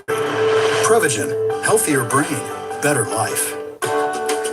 If you have psoriasis, little things can be a big deal.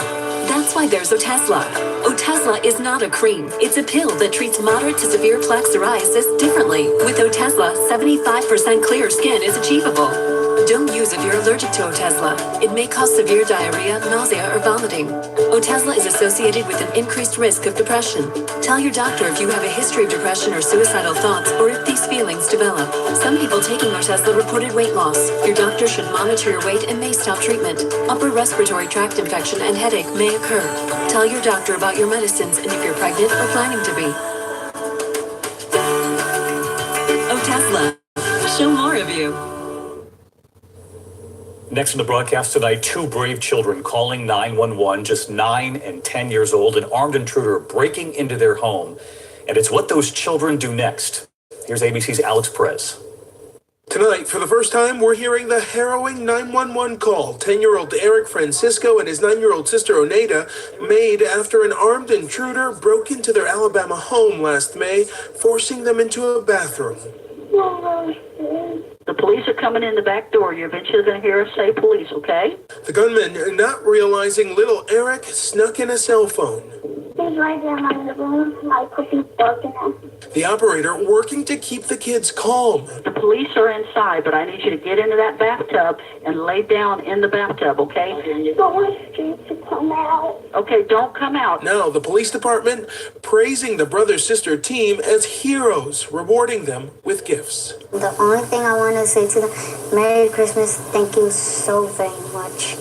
David, authorities say the siblings' quick thinking was key. That intruder now awaiting trial on burglary and several other charges. David? Alex, thank you. We're just glad they're okay. When we come back here tonight, news coming in this evening about that deadly plane crash in Atlanta right into a park, no survivors. And the new video emerging this evening, the explosion leveling a city block. The Index next.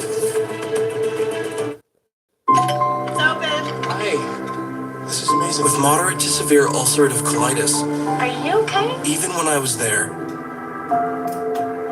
I never knew when my symptoms would keep us apart. So I talked to my doctor about Humira. I learned Humira can help get and keep UC under control when other medications haven't worked well enough. And it helps people achieve control that lasts, so you could experience few or no symptoms. Humira can lower your ability to fight infections, including tuberculosis. Serious, sometimes fatal infections and cancers, including lymphoma, have happened, as have blood, liver, and nervous system problems, serious allergic reactions, and new or worsening heart failure. Before treatment, get tested for TB. Tell your doctor if you've been to areas where certain fungal infections are common. And if you've had TB, hepatitis B, are prone to infections, or have flu-like symptoms or sores, don't start Humira if you have an infection. Be there for you and them. Ask your gastroenterologist about Humira. With Humira, control is possible. Doug's a man on the move, but choosing to go that extra mile can be tough on his body. That's why he wears Dr. Scholl's massaging gel insoles. They provide all-day comfort so he has the energy to keep moving, delivering joy every step of the day. Dr. Scholl's, born to move. Our bodies perform thanks to our amazing cells. Like you, your cells get hungry. Feed them with Centrum Silver, specially crafted for adults 50 plus, so you can be awesome daily. Centrum, feed your cells today. Do I regret ditching peanuts for heart-healthy pistachios? Not at all. Do I regret getting a mouse tattoo last night? Yes, I do. That was a bad decision on my part. I truly regret it. Ordering takeout. Finding the best route. Talking for hours. Planning for showers. Checking the news. Buying new shoes. Morning.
accounts for 90% of Coca-Cola sales in Japan, and the company is struggling, though, to improve profitability. It posted operating margin of around 4% for 2017. That's the smallest among the world's 5 biggest Coca-Cola bottlers, although the company ranks third in overall sales.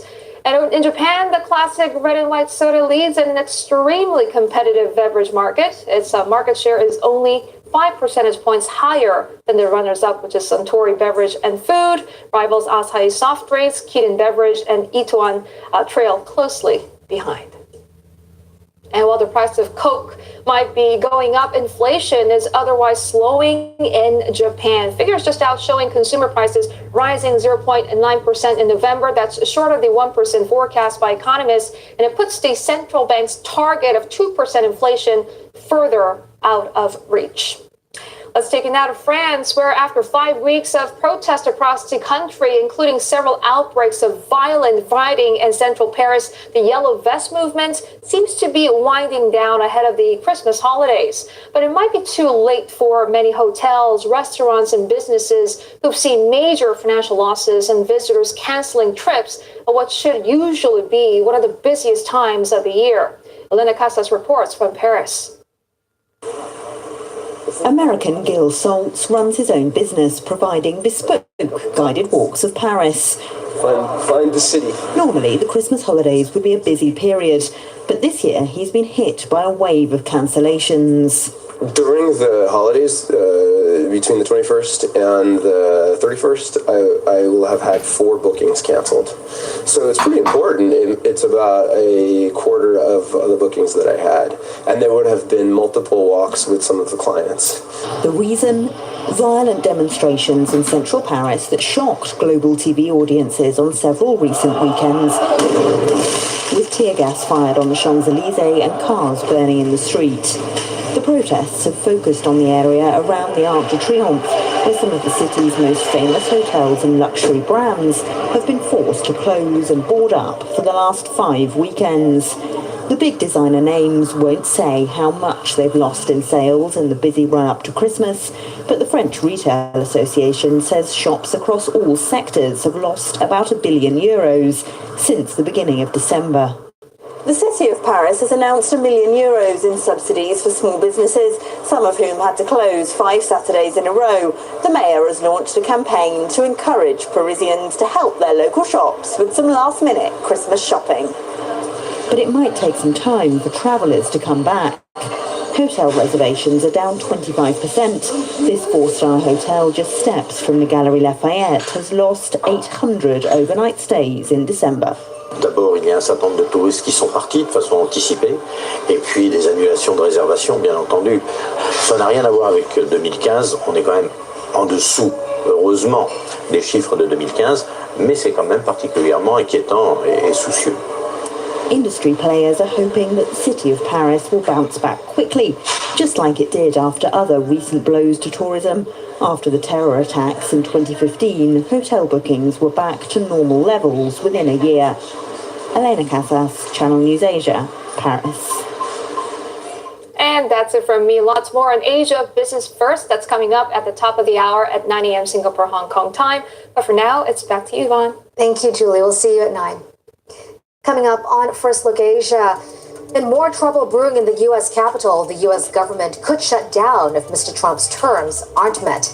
Details coming up next.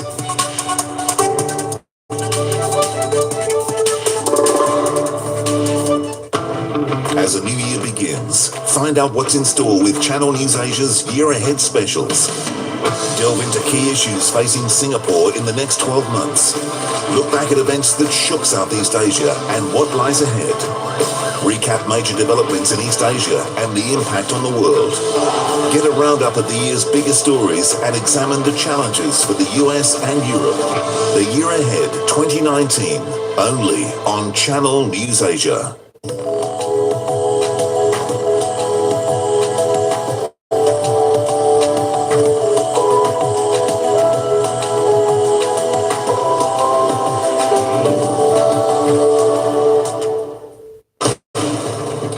Breaking news within the last few minutes now. when news breaks. A bomb went off in a neighboring district of Sidoarjo. One channel brings you the event live. First Live, looking at live pictures now. Security has been increased. Gives you the context of the story. We have been listening in on a live press conference. And provides you the full picture. We bring you some breaking news. Channel News Asia.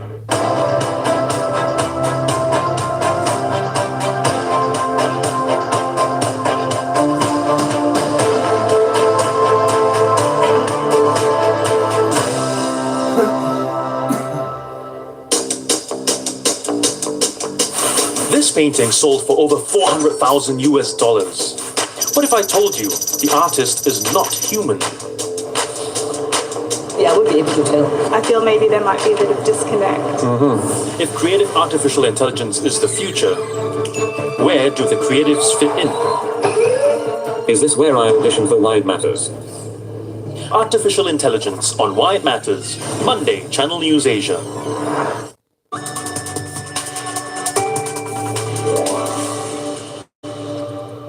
Welcome back to First Look Asia. Great to have you with us today. Let's get you caught up with the stories we've been tracking for you this Friday morning. A quick look now at other stories making headlines. United States Secretary of State Mike Pompeo has confirmed that the U.S. is still committed to the plans for North Korea's denuclearization. He added that the two sides will continue to meet, and he's hoping that a second summit between President Trump and North Korean leader Kim Jong-un can be scheduled for early 2019. North Korea had earlier said yesterday that any commitment it makes must also include a complete elimination of the U.S. nuclear threat to Korea. So far, negotiations have appeared to stall due to conflicting or vague views on what exactly denuclearization means for both sides. Johnson & Johnson has been ordered to stop making its baby powder by India's drugs regulator. That's until tests prove that raw materials that go into the powder are free of asbestos. Johnson & Johnson manufactures the powder at plants in northern and western India. The move follows a report last week alleging that the firm knew for decades that cancer-causing asbestos could be found in its baby powder. A bill to abolish Malaysia's mandatory death penalty is expected to be tabled at the next sitting of the lower house of parliament, scheduled for the 11th of March next year. A minister in the Prime Minister's office confirmed that the Attorney General's chambers have nearly completed the legislative papers needed for the bill to be tabled. Malaysia's cabinet had earlier decided that the death penalty for 33 offenses under 8 acts of law, including murder, will be abolished. An impasse in Washington over federal funding could see the government shut down today. U.S. President Donald Trump has refused to sign a stopgap spending bill that would extend funding for 6 more weeks. That's because it does not contain the money he wants for the border wall with Mexico. In a tweet, Mr. Trump threatened he will not approve any legislation by the Democrats unless it includes border security. The Senate had approved the stopgap measure, and the bill is now before the House. Speaker Paul Ryan said he would work with members to see whether a compromise can be reached. But the Democrats, which reclaimed the House on January 3rd, have said the bill before the House that includes the funds President Trump wants to build the wall will not get the necessary votes to pass the Senate. We want to keep the government open, but we also want to see an agreement that protects the border. We have very serious concerns about securing our border. So the president said he will not sign this bill. So we're going to go back and work on adding border security to this, also keeping the government open, because we do want to see an agreement with. The president is demanding $5 billion in funding for the wall, something he's long campaigned for. His refusal to approve the stopgap spending could mean as many as 800,000 workers dismissed and forced to work without pay before Christmas. Now, he may be facing an imminent government shutdown and have lost his defense chief, but in the midst of tweeting above all these important developments, President Donald Trump has prevailed above the chaos and posted this video of himself. Take a look. Acres is the place to be. Farm living is the life for me. Land spreading out so far and wide. Give me that countryside.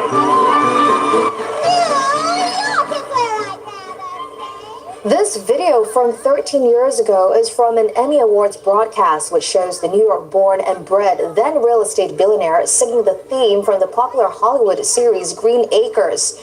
He appears there with actress Megan Mullally, who is then starring in the popular sitcom Will and Grace. President Trump had tweeted the video to mark what could be the least controversial act in Washington this week, the signing of the $867 billion farm bill. So President Trump posting this throwback video really had so many people in bewilderment because while he signed this $867 billion farm bill that provides billions in aids to U.S. farmers, it also seems to make a mockery of these farmers. Let's pull up some tweets that caught our attention this morning. This one from Nikki Medoro. Oh, how I wish you would have stayed in entertainment instead of moving into politics. And let's move on to the next tweet from Martin. And this is a president. Wow, is he trying to divert attention from the problems he is facing? There were many similar tweets to this one. But President Trump also has his supporters. Let's pull up the next tweet. Oh, this one is actually from Ali Parker. She says, I feel like Megan Mullally would very much like to be excluded from this narrative. And indeed she does, because immediately after Trump posted this throwback video, she tweeted a very simple OMGs, meaning oh my God. And then later she said, if you guys need me, there you go. It's on screen now. I'll be in a hole in the ground. And she put that skeletal face. So I don't think this is something that she wants to drag up from the archives of the Emmys. Green Acres is actually a 1960s sitcom about a couple who traded the glitz and glamour of New York City for a country farm. And many people have said this throwback post was really a very rare moment in which Trump actually positively tweeted about the Emmys, because he has always been a very fierce critic of TV's biggest awards show. He always slams everything from Emmys ratings, the winners, and the hosts. And even after last year's show, Trump tweeted that he was saddened to see how bad the ratings were on the Emmys last night. So for him to do this, he must really like that video. Anyway, what are your thoughts about Trump sharing this throwback video of him singing Green Acres, a theme song? Share it with me on Twitter. Use the hashtag #FirstLookAsia. We're going to go for a break now. A travel alert from Germany as authorities step up security at various key airports. From the clear blue sky of a Doha morning to the fresh autumn breeze in the city of love.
The weather, sponsored by Qatar Airways.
Yes,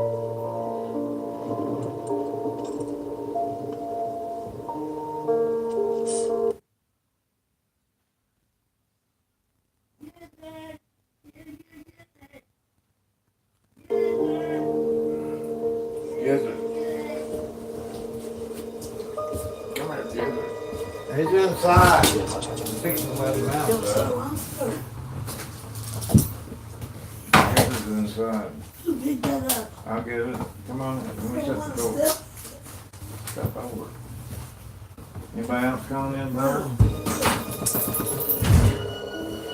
I guess Sophie's in the house. I don't know. Yeah, she's in my room. Thank you for coming in. Like this. Very much what's that way. I know.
On to the cinemas, where a total of 120 European films are being shown at the Les Film Festival. Between photo ops and red carpet appearances, people have time to enjoy the local winter culture here in the French Alps.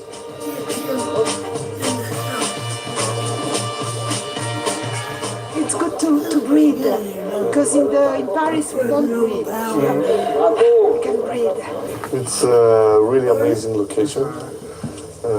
It's wonderful to enjoy nature, to enjoy films at the same time. It's a very unique place. It's a very unique. I love the mountain, I love the nature, but you know, I'm not especially a good skier. I'm not a snow girl. I have to be honest. I'm very dangerous on ski. Letizia Casta feels more comfortable on the red carpet, even if it's covered in snow. Filmmakers and actors from around the globe pose for the press in freezing temperatures. It's a lot of snow on it, but I like it a lot. It doesn't change, it's still a red carpet. But it's different to walk here than in Canada. Yes, it's shorter, but it's better. We go straight to the point. Letizia Casta is here presenting one of the highlights in the official competition, A Faithful Man. The film marks her first on-screen collaboration with her husband, Louis Garrel. He also directed the dramatic love story. It deals with a complicated love triangle. Je couche avec elle. Est-ce que ça veut dire que je dois vivre avec elle? My personal life is engaged into it. I take a risk doing this film. I tried for 4 weeks not killing him. So it was very important, this film for me. I could go in prison, so I have to control myself and being just an actress. A Faithful Man is considered to be the favourite in the official competition, in which 10 films vie for the top prize, the Crystal Arrow. Another favourite is Smuggling Hendrix by Marios Peperides. On the divided island of Cyprus, a Greek man's dog runs away and crosses the UN buffer zone. To get his dog back, he must work with a Turkish settler. How we fear the unknown. It's one of the main themes that the film is dealing with. Marios Peperides ventured into unknown terrain outside the cinema too. At Les Arcs, he donned skis for the first time in his life and hit the slopes. Well, sort of.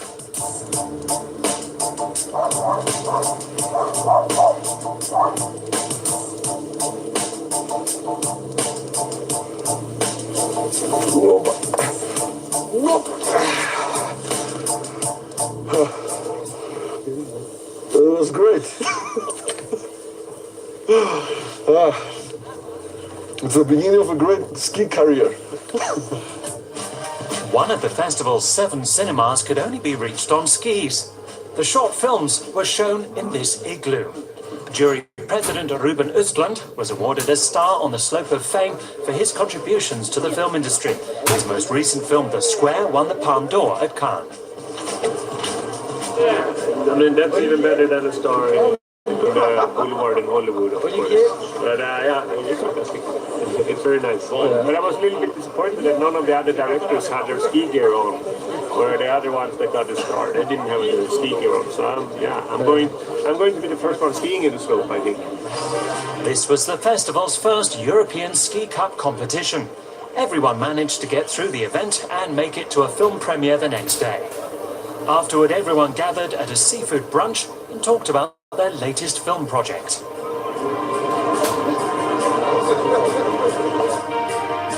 A little bit like Cannes, yeah, it's like the winter version of Cannes, I would say. It's low profile.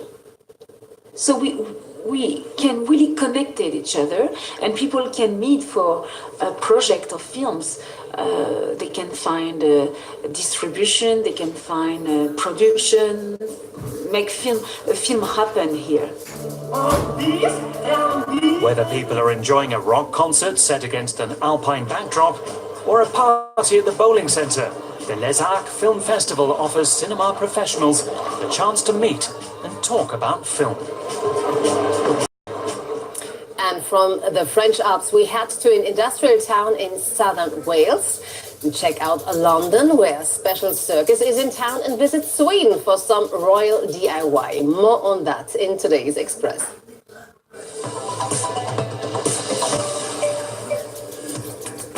A new mural by British street artist Banksy has turned up in the town of Port Talbot, Wales. The artwork seems to be a warning about the dangers of air pollution. It shows a young boy catching what appear to be snowflakes until you look around the corner. The snowflakes are actually ashes from a fire. Banksy confirmed that the mural was his by posting a picture of it on his Instagram account with the message, "Season's greetings." The American production Circus 1903 has made its European debut in London. The show features a wide variety of acts that celebrate the golden age of circus entertainment around the turn of the last century. One unusual feature is the circus animals, which are actually giant puppets. Many circuses these days no longer use live animals. Circus 1903 will be in London for 3 weeks.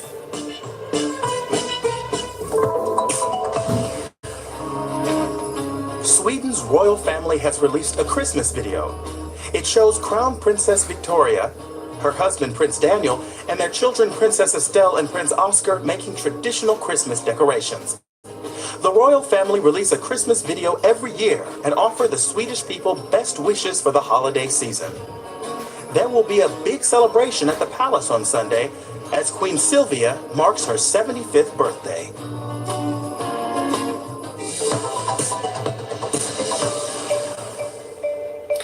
Angry, melancholic, and a bit depressive. That's how critics described the first songs by the British band Muse. But perhaps they didn't expect the musicians to enjoy experimenting. Because while their songs still sound rocky and powerful, there are no more hints of depression. Hi, my name's Matt. My name's Dom. And we play in a band called Muse. But maybe this band doesn't really exist. And maybe their new song doesn't either. For Muse's new album, Matt Bellamy imagined that the whole world is just one big computer simulation. A giant video game. Simulation Theory is the name of this 11-track album. But why is the band really calling into question its own existence? Anders. Good interrogation setup. It's like an old philosophical idea, but it's something which is coming a little bit more talked about now, which is the idea that it's going to be possible to use computers to simulate not just virtual reality games, but simulate like reality, simulate like another universe or something like that. Simulation is becoming very important to understand the universe, you know, so using computers to kind of understand how black holes are formed and how the galaxies come together. So I think these two things are correlating in an interesting way, you know, so the sort of the fringe of science and the sort of fringe of entertainment. Here, Muse are channeling the 1980s in all their cool neon slickness. The Max Headroom look recalls the famous TV signal hijacking incident. These zombies could have stepped out of Michael Jackson's Thriller. And this car resembles the DeLorean in the film Back to the Future. It's retro with a new twist. I'm interested in, like, you know, simulation stuff, but also, like, I wouldn't call it time travel, that's kind of crazy, but like this idea of when you revisit a nostalgic moment, you know, but you don't just revisit it and repeat it, you revisit it and you kind of reinvent it and make it feel like it's now. And in this hotel, they could be staging a scene from Stanley Kubrick's 1980 horror film, The Shining. Though, perhaps as a comedy.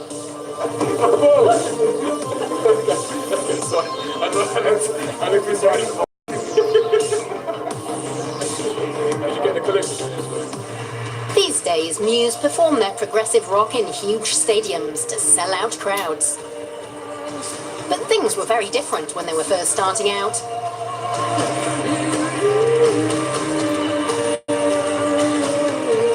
We spent about 5 years like playing in like pubs and tiny clubs to not many people at all. Like one man's dog somewhere down in Cornwall. It was like a daytime gig, and I think the only person that was actually into it or dancing was like some little toddler that was like, you know, dancing around. We played a concert next to we were like, it was probably like 5 people in the crowd or 8 people, and it was early days, and this German guy came up and said, come here, and I was, what? And he went, you really were that bad. But those days are long gone.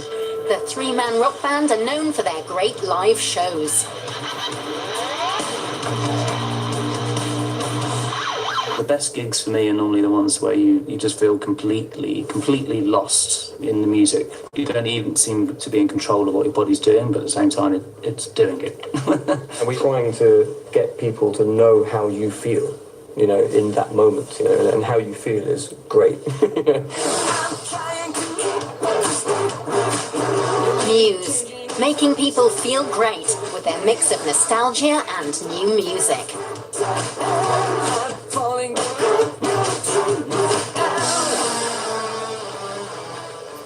Gingerbread is a traditional part of Christmas, especially in the city of Bergen in the southwest of Norway. There, the largest gingerbread town in the world is built every year in a former swimming pool. Visitors can enter a winter wonderland where they can marvel at the mouth-watering exhibits, but eating them is of course forbidden.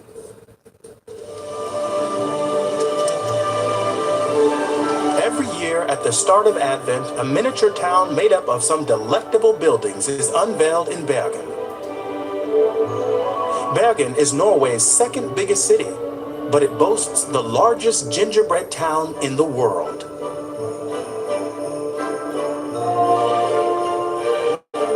Kjersti Bragstad is the architect of the sugary settlement.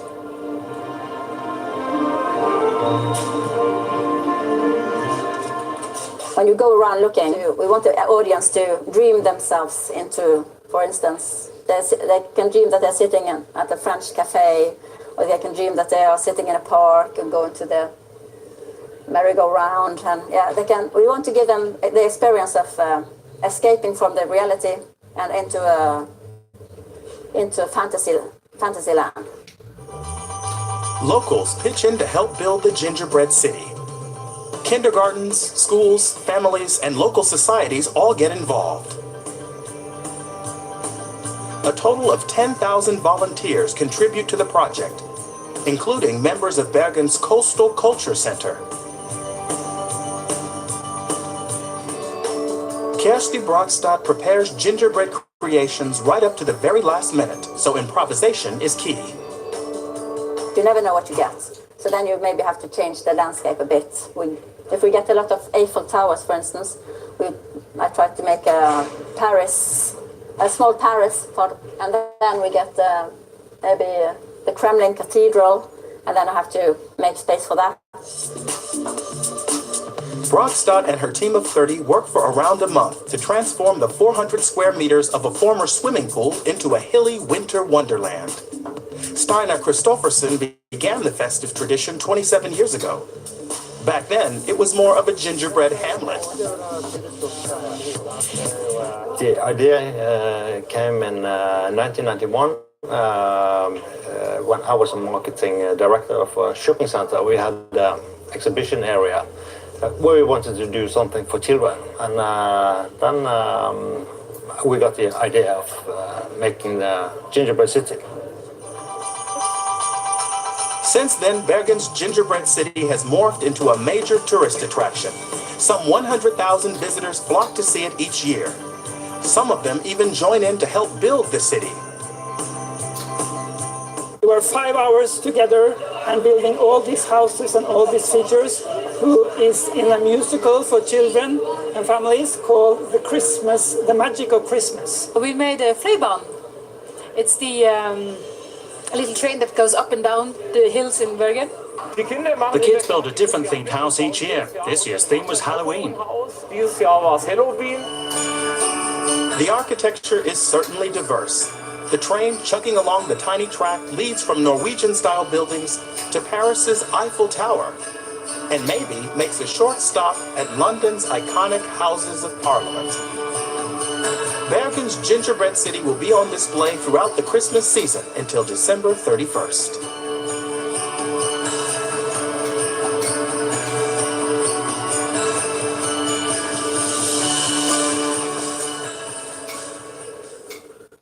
In this week's series, Home for Christmas, we are visiting places in Europe where Christmas is celebrated in a very special way and tradition plays a leading role. Today we head for Italy, where nativity scenes are very popular. You can buy them in all shapes and sizes, but the nativity scene is also performed by real people, for example in Greccio, north of Rome.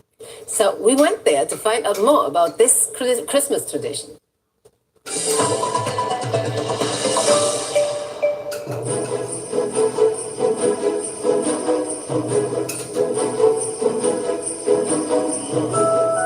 A nativity play performed in Italy's Sabina Hills near the village of Greccio.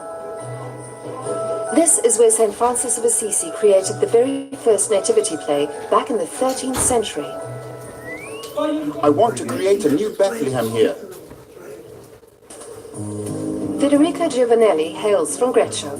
Every year he stars as Francis of Assisi in the play. This is a very old tradition that dates back to 1223 when Francis of Assisi returned from Palestine. He hiked through this region, which reminded him a lot of the Holy Land. So he stayed here and asked his friend, the Greccio nobleman Giovanni Vellita, to stage a nativity play. Gli chiese proprio di organizzare un presepe vivente. St. Francis's legacy is still omnipresent in the medieval village of Greccio. Nearby, a mighty Franciscan monastery sits atop a Monte Lacerone cliff ledge. Many visitors come here to see the grotto where Francis staged the first ever nativity play in 1223, to bring the story of Christmas closer to the people.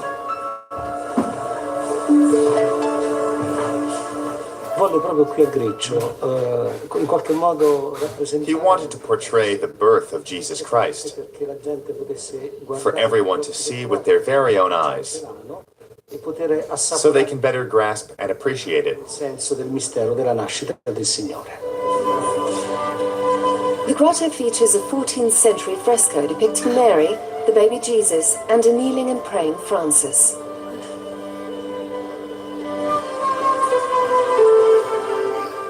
Some 30 years ago, new life was breathed into this nativity play tradition. Now, every year, starting on December 24th, the nativity play is performed in front of an international audience. Allora, il presepe di Greccio è totalmente organizzato da gente del posto. The Greccio Nativity Play is organized by enthusiastic locals. It's become a tradition since 1973. They volunteer. They're not paid to do this. È tutto a titolo gratuito, totalmente, e a titolo di volontario. Greccio has also opened a unique nativity museum featuring exhibits from Italy and other countries.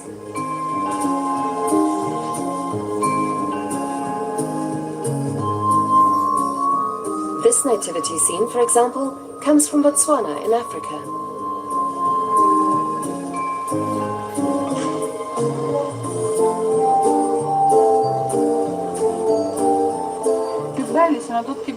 These are all wonderful, but I like the Alaskan exhibit best.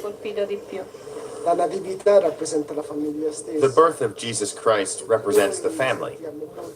We can all relate to this aspect of the Christian faith. It's one of Italy's most important religious traditions. Many market stalls in Greccio also offer small nativity scenes. Some pretty unconventional options are available. This is shaped like a swan and is made from a pumpkin.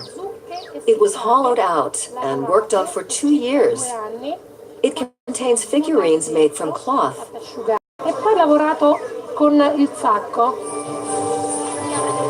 Uncles, the nativity scene is an important aspect of Christmas. But the highlight each Christmas remains the actual play, of course. It's performed between December 24th and January 6th, and gets visitors from all over the world into the Christmas spirit.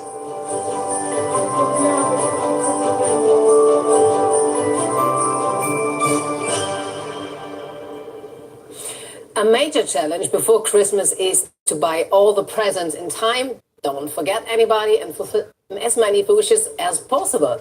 And then, of course, you have to gift wrap the presents too.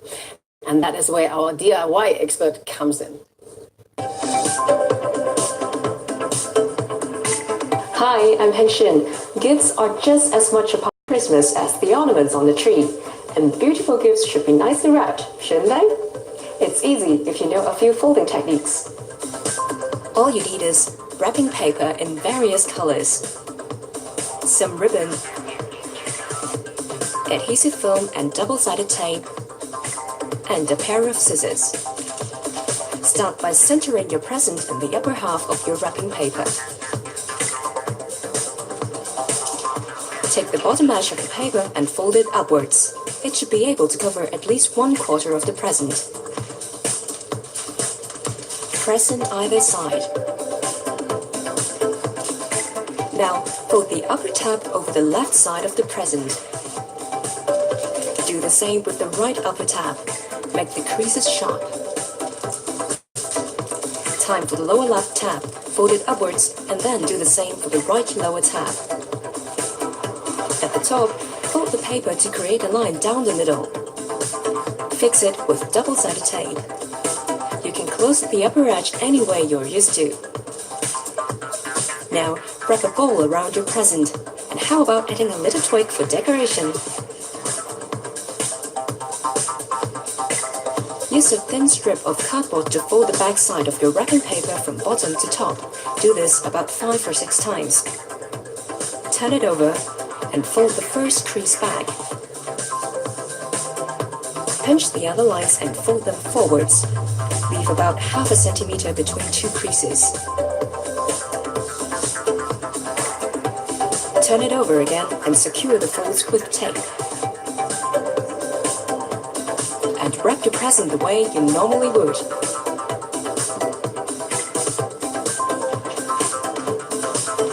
Take 2 different types of wrapping paper and use a thin strip of cardboard to fold them from bottom to top about 5 or 6 times. Turn over. Lightly crease the upper layer of wrapping paper in the middle. Then fold the triangle. Cut it out along with the second piece of wrapping paper. Now, pull them apart a bit and fold a fan.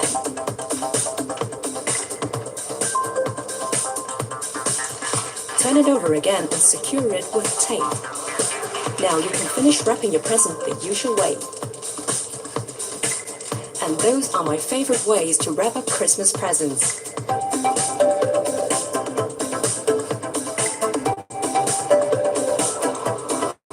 Once the gift is wrapped, I decorate it with small decorations that I tie to the ball. For example, I use small Christmas tree bubbles. I think it gives the gift added beauty.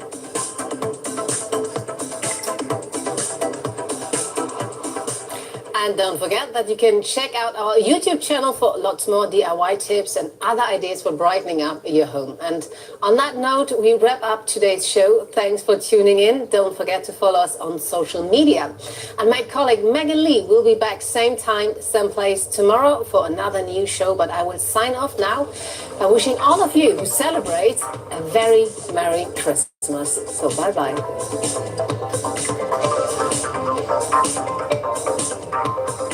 Next time on Euromax. In much of Europe, roast goose with all the trimmings is the traditional Christmas meal. But preparing the goose so that it's tender inside and crispy outside isn't so simple.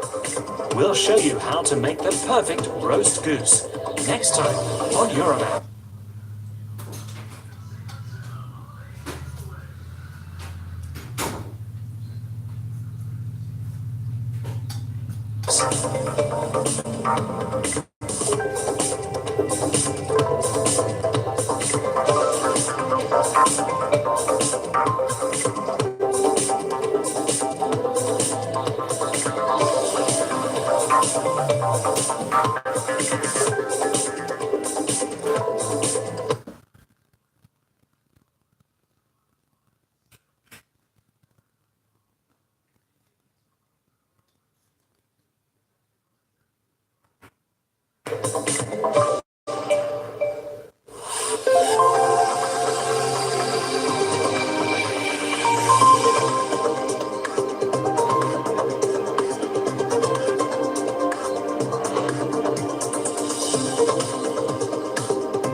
Había mucha alimentación, la yuca, abundante lluvia, agua. Colombia is one of the world's largest suppliers of coal, and it wants even greater profits. To those affected, corporations are making big promises. Promises of la buena vida, the good life. In 15 minutes on DW.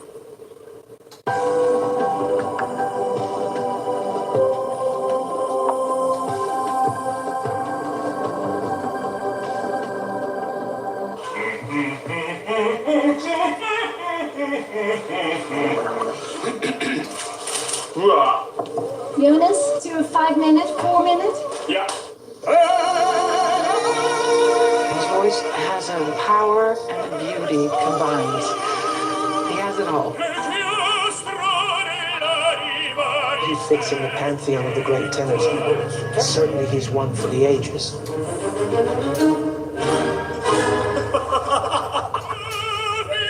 Jonas Kaufmann, a tenor for the ages.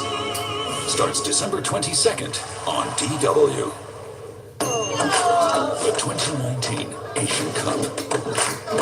The starting whistle is about to sound for the premier event of Asian football. Kickoff has had a look-see and identified the favorites and the long shots. Coaches, players, fans, up close and personal. The 2019 Asian Cup, the big kickoff series, starts December 27th on DW. Climate change. Sustainability. Environmental projects. We give globalization a face. Biodiversity. Species conservation. Exploitation. Equality. Human rights. Displacement. We show the global impact of local action. Global 3000 on DW. Earth. Home to millions of species. A home worth saving. Global Ideas tells stories of creative people and innovative projects around the world. Ideas that protect the climate, boost green energy solutions, and reforestation. Using interactive content to inspire people to take action. Global Ideas, the environment series of Global 3000 on DW Online.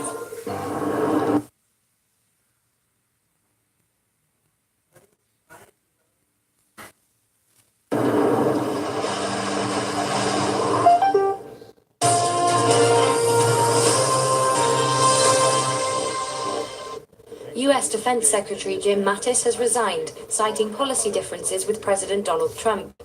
Trump said on Twitter that Mattis would leave his job at the end of February. His departure came a day after Trump announced the withdrawal of US troops from Syria, in a move criticized by major allies and top US military officials.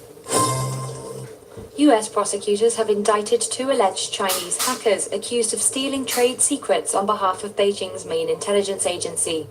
The men are said to have targeted US government agencies and major corporations involved in aviation, space, and satellite technology. The US and allies Australia, New Zealand, and the UK condemned what they called China's global campaign of economic espionage. All flights were cancelled at the UK's second busiest airport on Thursday as drones repeatedly appeared over the runway at Gatwick, south of London. Tens of thousands of people have faced travel disruption since the devices were first spotted late Wednesday. The army has been deployed to help find whoever's responsible. Officials in the Democratic Republic of Congo have postponed Sunday's presidential vote. The delay was put down to a warehouse fire that destroyed thousands of voting machines. It sparked student protests in the capital, Kinshasa.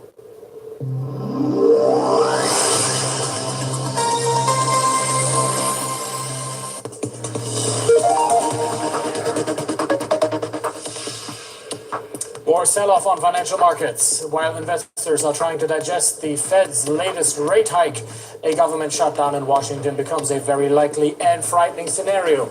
U.S. stocks are now heading for their worst December since 1931. Also on the show, at his annual press conference, Russian President Vladimir Putin says incomes are rising. But this supposedly positive trend has a long way to go to reach every Russian household. And India is faced with more than 60 million tons of waste every year. One city sets a landmark example of how to deal with rising piles of trash. I'm Christoph Kober in Berlin. Good to have you with us. Stock prices on Wall Street have continued their downward trajectory following major losses on Asian and European markets. U.S. stocks are now on track for the worst December since the Great Depression. Investors are worried that rising interest rates and a possible government shutdown will act as a brake on the economy. Well, for more, let's go directly to Wall Street and our correspondent, Jens Korte. Jens, at some point, the Dow lost more than 600 points on Thursday. What's been the word on the trading floor? Yeah, it's unbelievable if you, as you mentioned, look that we might see the worst December since 1931. What happened in 1931? Back then, the U.S. Economy contracted by a good 6%. Unemployment rate stood at a good 16%. So we'd live in a different world today. But then again, we also have been up quite a bit in the past couple of years. Well, I mean, first of all, the sell-off already started on Wednesday with the meeting of the Federal Reserve. And then we did see some increased pressure when news broke that U.S. President Donald Trump might not sign the spending bill on Friday. So that could mean a shutdown is looming. So at some point, blue chips were down by even almost 700 points. And by the end of the day, we still lost a good 460. Now, in the event of a government shutdown, how do investors feel it'll impact them?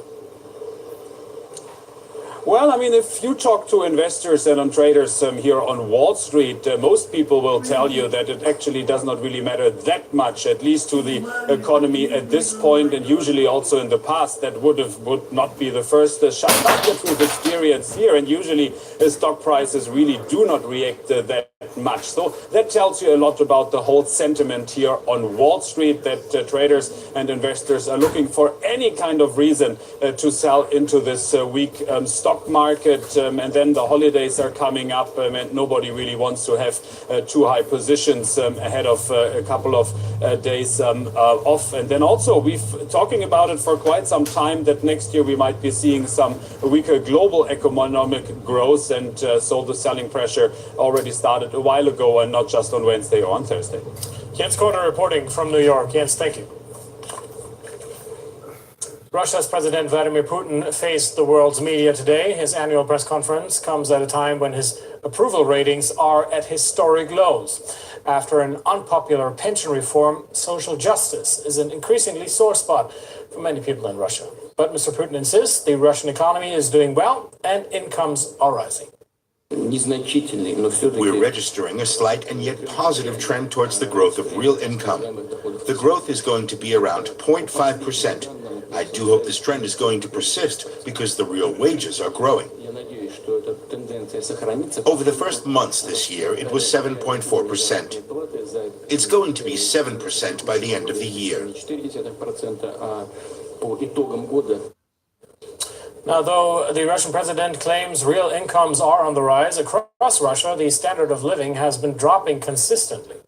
One politician decided to try and live off the money many retirees have to make do with. His experiment sparked a national debate. But will his campaign really help Russians living in poverty?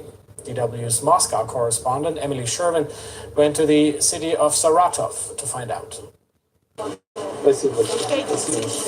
Nikolai Bondarenko is on a political diet. For a whole month now, the parliamentarian from Saratov has based his food budget on a local pensioner's living wage, spending just 3,500 rubles, or around 46 euros to eat. The Communist Party politician only buys the bare basics and says he's been hungry all month. I want to prove that living on 3,500 rubles a month is impossible without a negative effect on your health. Some accuse the politician of populism. Others here at Saratov market thank him. Bondarenko is pushing to double the living wage in Russia. His campaign has gotten a huge amount of media attention. Along with us, a Russian federal TV crew is also filming him preparing his rations. But to Bondarenko, this is more than just PR and bigger than his health. I don't think that a month on this diet is enough to seriously damage a normal person's health in the long run. Of course, I have worried about my health, but what I see across the country scares me much more. Bondarenko has documented the experiment on his video blog and also shows the debate that kicked it all off. Saratov's labor minister Natalia Sokolova insisted the living wage is enough to guarantee a balanced diet. She was fired over the remarks, and Bondarenko's argument has grown into a national debate, even on state television.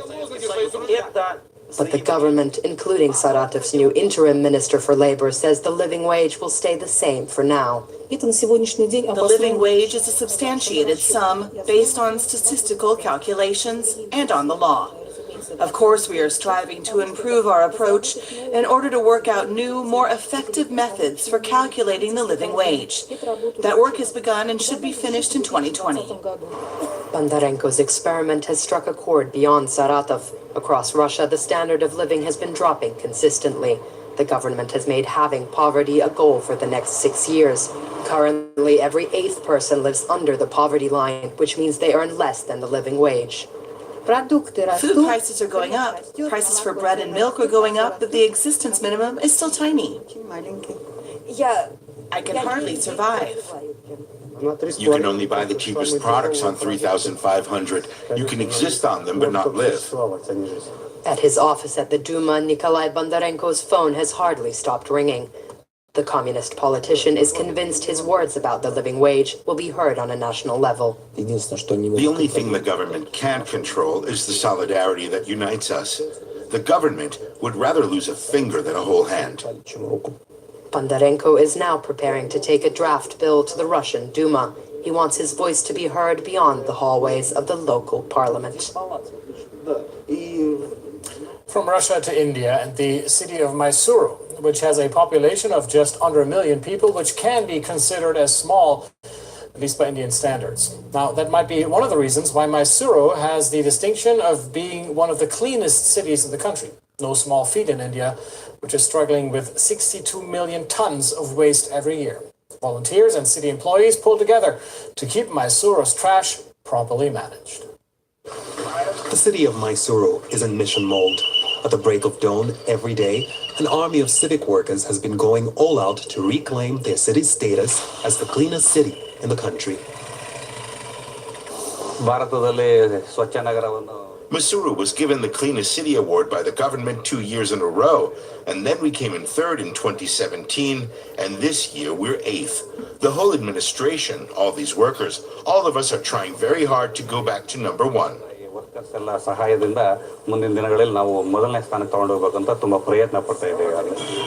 Mysuru produces about 400 tons of waste every day. 50% of this is treated at compost plants, while a quarter of it is processed by recycling units. The national figures, however, aren't quite as impressive. India produces about 62 million tons of waste every year, one of the largest generators in the world. While 82% of it is collected, only a quarter gets treated. Most of the waste invariably ends up in landfills and open dump sites. 2 decades ago, the local government here decided to set up a zero-waste management plant in the north of Mysuru. The Kumbarokopal Waste Management Plant was going to set the stage for the rest of the city. Zero waste management is like no waste should go to the plant or a landfill to the incineration plant. So we are completely managing the waste which are receiving from different wards of Mysuru City Corporation. As you can see here, we have 26 dry waste collection segregation here, and we have also we gave awareness to the public. There are about 40 civic workers employed at the Kumbarokopal plant. Developing a detailed waste segregation module has also created an opportunity for formal employment for these workers, most of whom were part of a large network of informal rag pickers. The city corporation is now trying to bring more and more of them into their fold. The city of Mysuru may or may not be awarded the cleanest city again next year, but it's well on its way to achieving so much more in its endeavor towards building a sustainable future.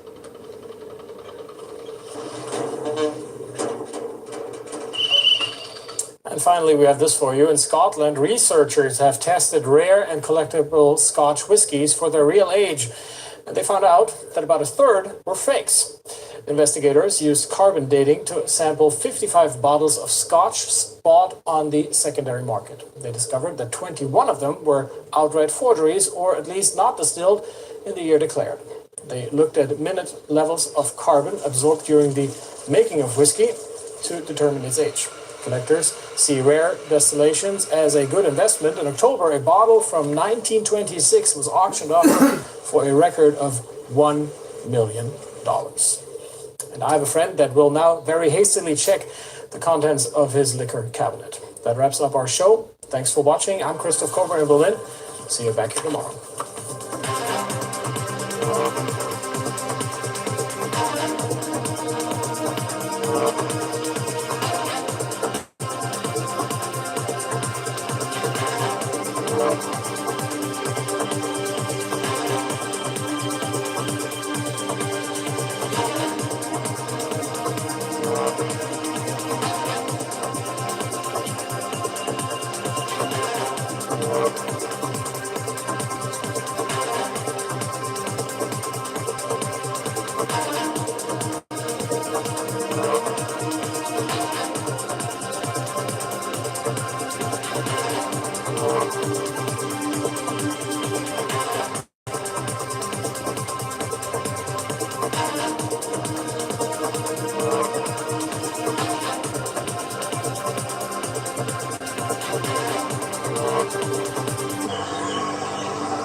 I'm scared that if I work that hard and in the end they tell me, you are not allowed to stay here anymore, we will send you back. Are you familiar with this? The smugglers were liars. What's your story? Women especially are victims of violence. Take part and send us your story. We are trying always to understand this new culture. So you are not a visitor, not a guest. You want to become a citizen. Info Migrants, your platform for reliable information.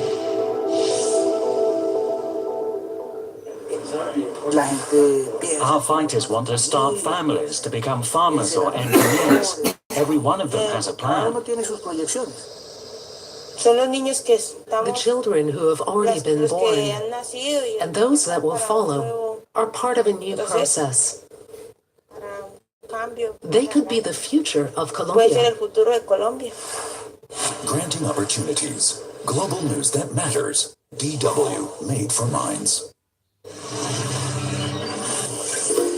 Her first day at school in the jungle.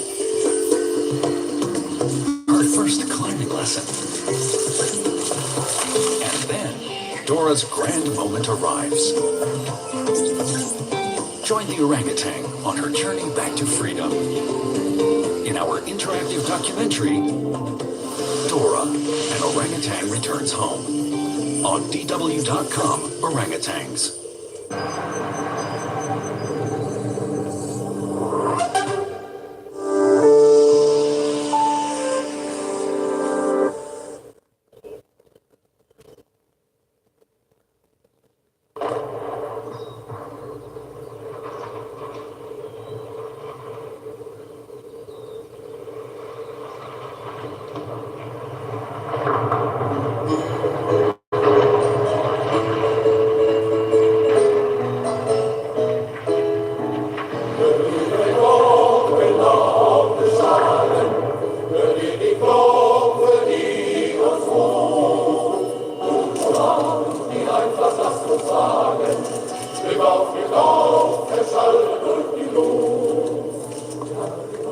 Since the 1960s, black coal mines have been going out of operation in numerous industrialized countries.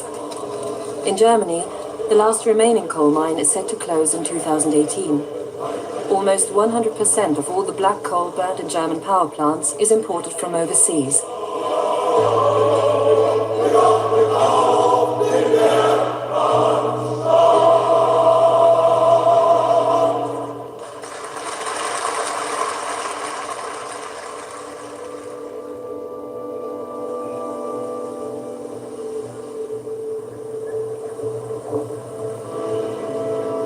One of the world's main coal suppliers is Colombia. Each year, approximately 80 million tons of black coal leave its Caribbean coast. Almost all of Colombia's coal is exported, mainly to Europe and North America, where it's used to produce electricity.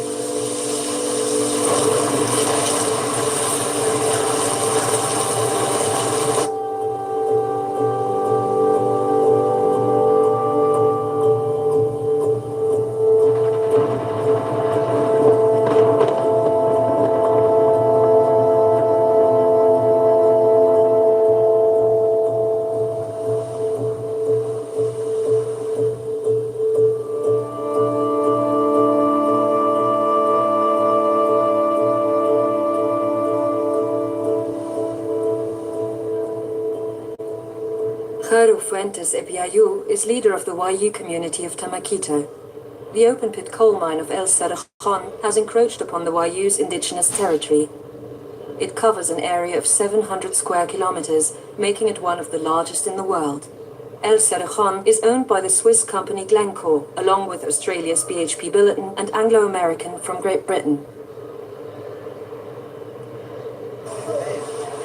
In Barrancas, the Wayuu community of Tamaquito and Cerrejón have started negotiations about the conditions of resettlement.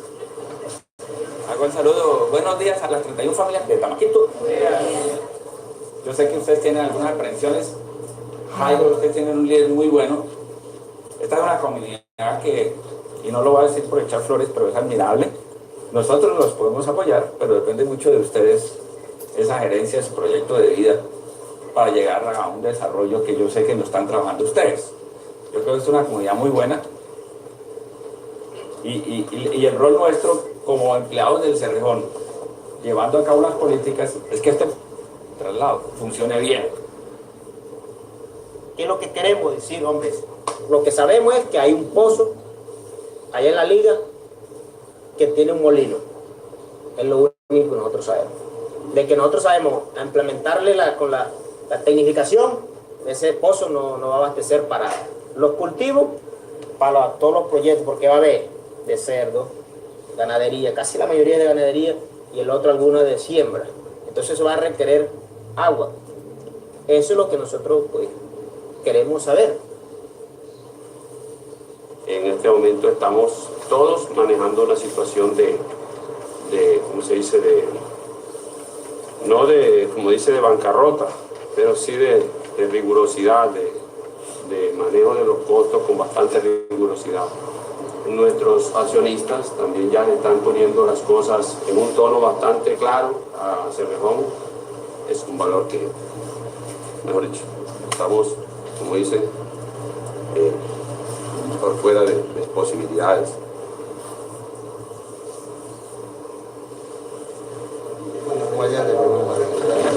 Hombre, díganlo así como se lo estamos diciendo a ustedes de frente. Claro, esto es una comunidad guayú. Y la palabra en los guayú es como el sagrado.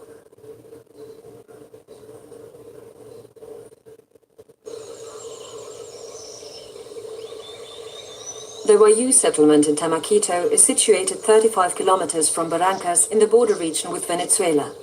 The village has a population of 180. Alfonso Lopez Ipiayu is the oldest. His grandson, Jairo Fuentes, is spokesman of the Wayuu community.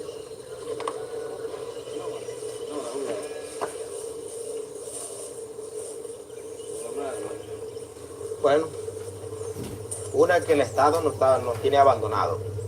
Aquí somos solos, los que estamos solos son los que nos hemos venido luchando nuestra lucha solos.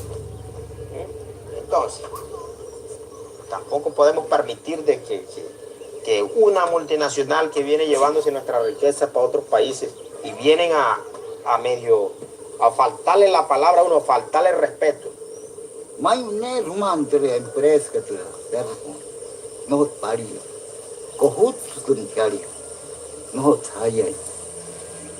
El tema de agua que quede plasmado en el acuerdo con la empresa de Cerrejón. Esa es nuestra posición, o sea, nosotros no podemos salirnos de nuestra tierra si no hay una garantía.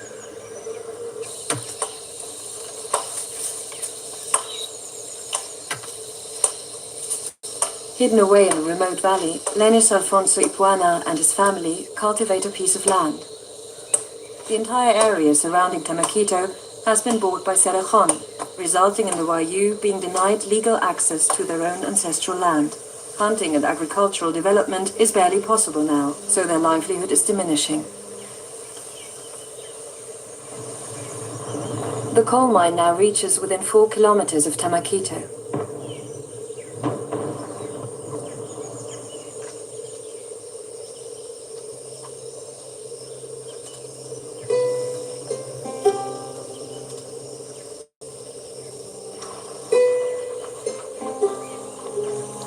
Despite their vulnerable position, the 32 families have maintained independence in Tamaquito during the conflict.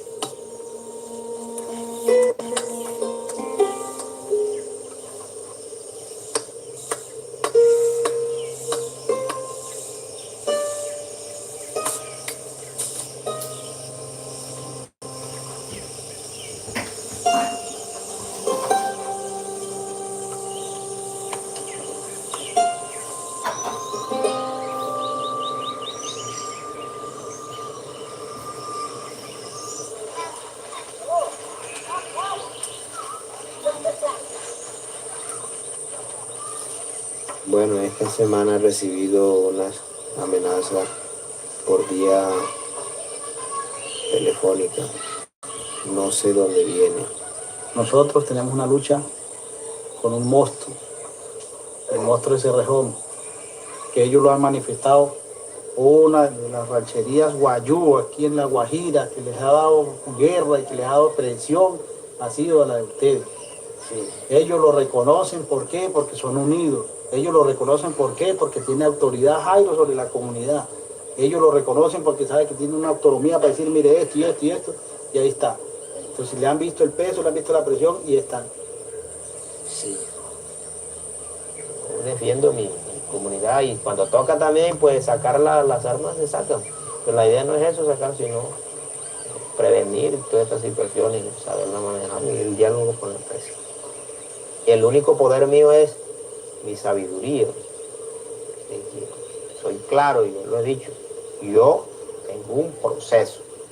Yo lo he dicho, no son ellos los que me están, digamos, diciendo que me están amenazando ni nada, porque no sé. No sé qué es lo que está pasando, digamos, los movimientos, porque no sabemos, hay muchos factores. Pero sabemos que, como decía Henry, es cierto, Henry decía algo que, sí, nosotros estamos frente a un monstruo, estamos frente a un gran poder que en cualquier momento pueden apartarnos. Le pregunté más o menos cuánto termina como a las 10,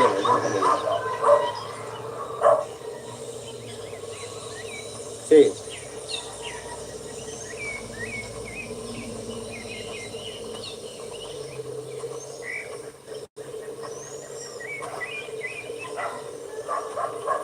Bueno, ahí lo tienen. Estamos acá para realizar un censo de la comunidad para un control de seguridad. Entonces me tocaría hablar con el comandante también sobre el censo. Me reúno con la gente, va de pronto a las casas, le pregunto el nombre, la familia, cuántos viven y más o menos hacer un conteo de cuántas poblaciones hay.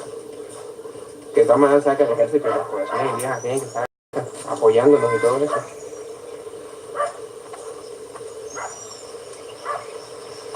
Primero hacemos la asamblea con usted así como con el comandante cuando nosotros lo solicitamos la reunión con él. Entonces ahí hablamos las cosas. Pero yo tengo que hacer la reunión primero con la asamblea. Pregúntales, ¿no? De una manera. Toca averiguar primero y preguntar y hacer todo eso. Y usted me dirá, no, venga tal día o tal otro día. Mientras más pronto, mejor.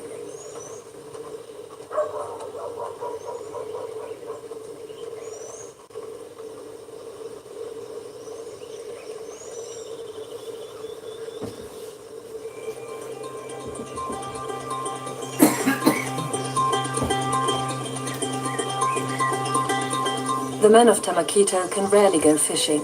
The direct route to the river is blocked, and the detours are a long way around.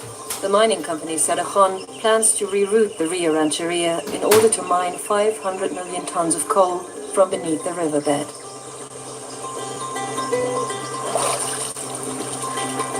¡Ay! ¡Ay!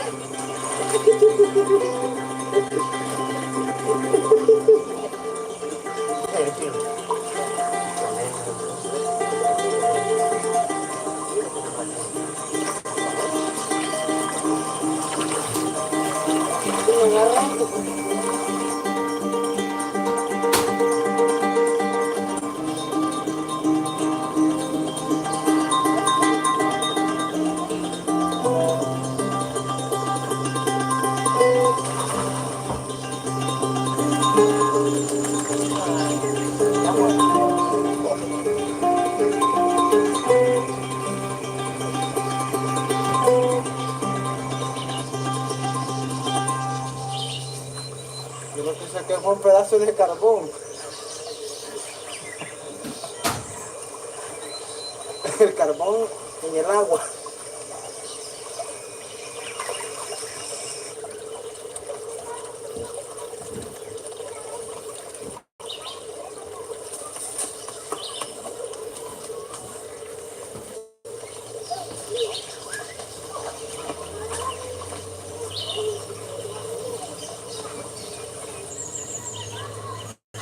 Aquí había guaymaro en cantidad. El guaymaro grande, el guaymaro, la fruta silvestre que nosotros recogíamos para nuestro consumo. Buena cacería, él salía, mataba 2, 3 saínos, cauquero, venado. Había mucha alimentación el maíz, que se hacía el pollo, la yuca, mucha leche, queso, o sea, había de todas las cosas, abundante lluvia, agua, pescado, este arroyo tenía pescado, tenía bocachito.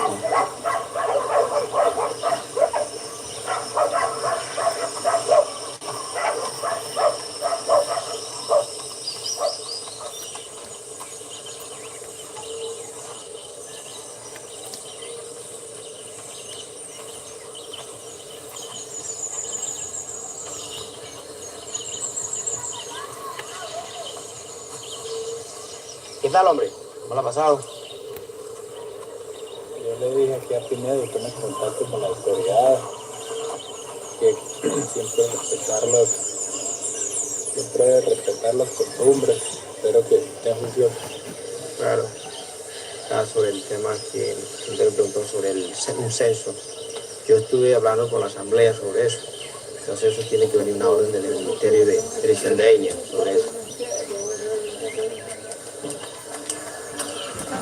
No, igual, ellos saben que tiene mi número. Sí.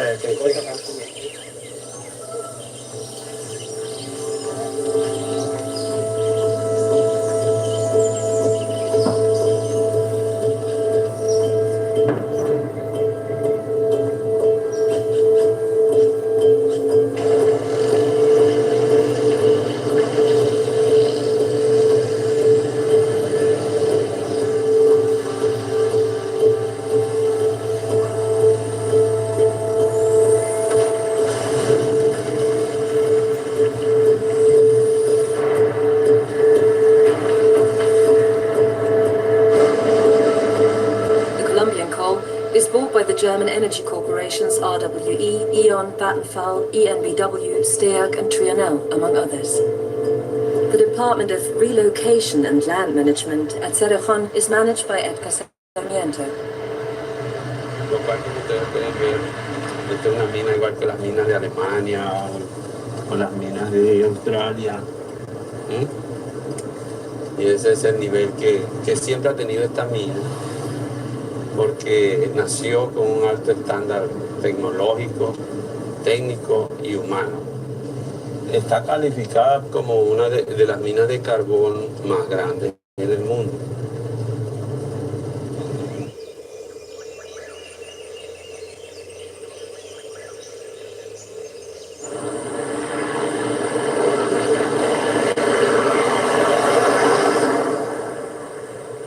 Close to Barrancas, Cerrejón is building a new settlement for the Wayuu community of Tamaquito. The distance to the old village is approximately 35 kilometers.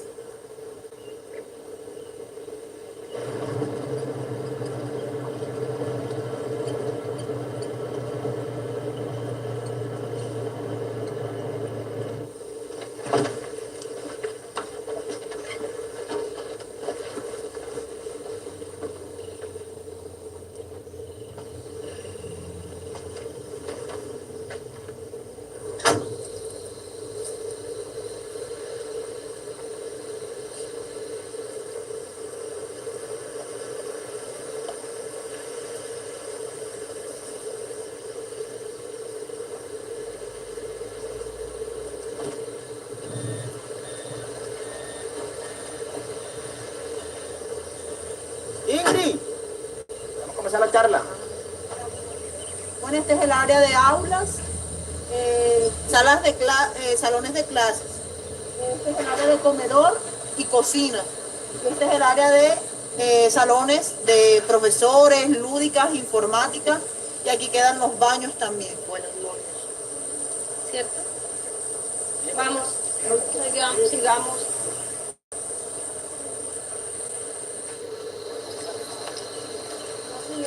De ahí que ya está llegando el agua. ¿Han hecho ya bombeo? ¿Prueba? En lo correspondiente al acueducto y al alcantarillado se están realizando pruebas para que se verifique, con el fin de verificar que el sistema está funcionando perfectamente. Entonces, donde se encuentran fallas, se están realizando reparaciones.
es bien importante, pero también tienen que ponerse en foco que no vamos a sembrar palma de coco o alguna cosa que requiere riego intenso. Allá es importante que ustedes escojan los proyectos apropiados. Entonces sí hay agricultura de terreno árido que es exitosa en otros sitios. Cuando vienen las misiones de Israel por acá y ven y les dice, esto es un desierto. Digo yo, ¿dónde está el desierto? El desierto es el Sinaí.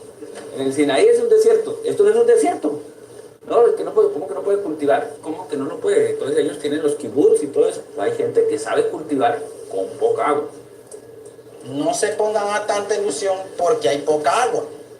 Y por eso venimos aquí con estos puntos. La garantía de los pozos adicionales, Hawese, agua. ¿Por qué? Necesitamos trabajar, sembrar, demostrar, vender de qué vivir. Yo tengo que depender de maíz, de yuca, de melón, de lo que me va a generar ingresos. Siempre lo hemos dicho que vamos a ser una comunidad sostenible. Por ejemplo, el agua. Lo principal, tierra y agua. Porque usted puede tener mucha plata, pero si no tiene agua, no es nada.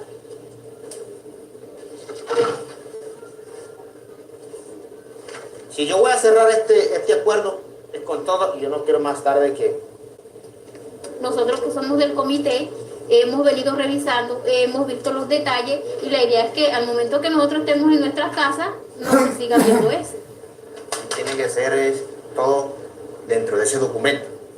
El tema de agua que quede plasmado dentro del acuerdo. Entonces, hombre, lo van a escribir y lo van a firmar. Entonces estamos de acuerdo. Estamos de acuerdo. Yo creo que lo demás es que lo escribamos bien y lo van a firmar. Hombre, la mejor arma que tiene el hombre es el diálogo. No son los que tienen los fusiles, que son cobardes. Que diálogo así, ese es el valiente. Pero quiero como desocuparme de un pedazo de este trabajo. Yo quiero llegar a una meta y hacer otra cosa. Yo no me quiero pasar la vida trasladando a Tamaquito.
Nos encontramos hoy para celebrar un acontecimiento importante para Cerrejón y para esta comunidad.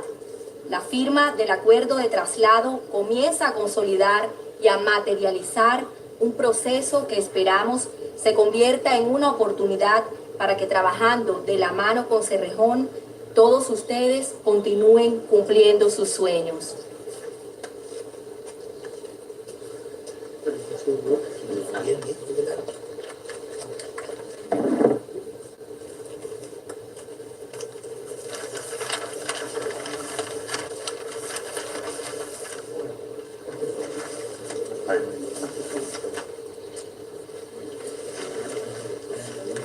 Yo se lo voy pasando.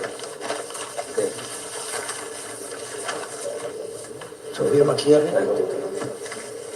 Y después la firma.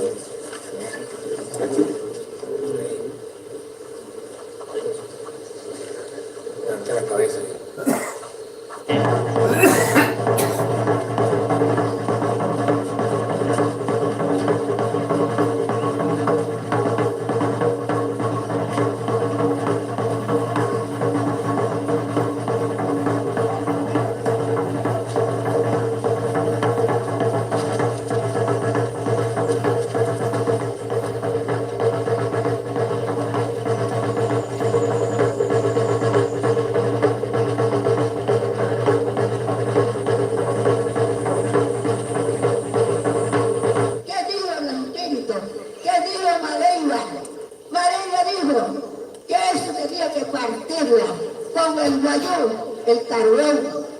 que si era una persona buena, el que viene aquí a Zacatarón, tenía que ser partición igual al guayú y al hijano. Los blancos tenían que partir.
ما هم يهو يا إما هيكت كده هيكت يهتكده بيا يا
Sao chon kune karir.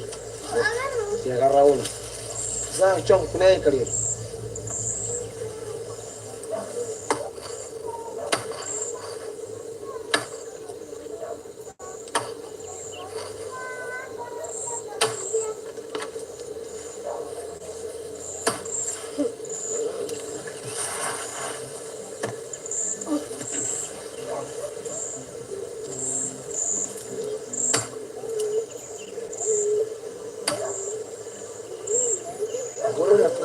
Vanessa.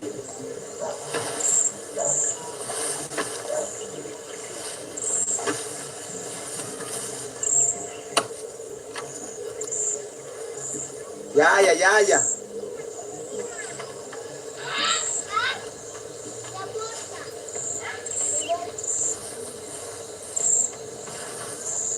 Siempre eso.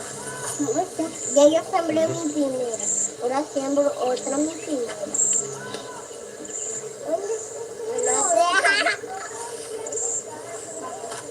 Vamos.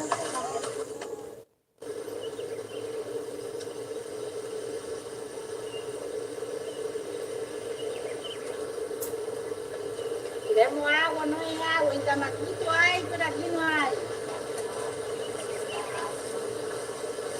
¿No sé cómo está matando? El tema que yo sé que los tiene ustedes muy molesto es el tema del agua. Yo ahorita tienen que resolver buscarme agua, paca de agua, yo no sé cómo van a hacer. Porque en este momento, ¿cómo van a hacer el almuerzo en este momento? Bueno, imagínate tú esas personas que ya no estuvieran suministrando ese alimento, y esas personas que tienen que cocinar, ¿cómo van a cocinar? Tenemos que resolver ese problema del agua porque hay personas que ya tienen 4, hay unos que 5 días sin agua. El primero que nosotros queremos que no falle es el tema del agua. Bueno, voy a llamar aquí a María Teresa para ver qué nos dice el tema del agua.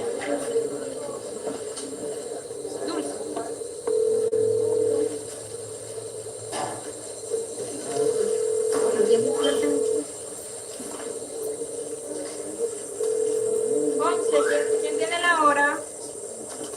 Hora que me regale. No me contesta. No me contesta.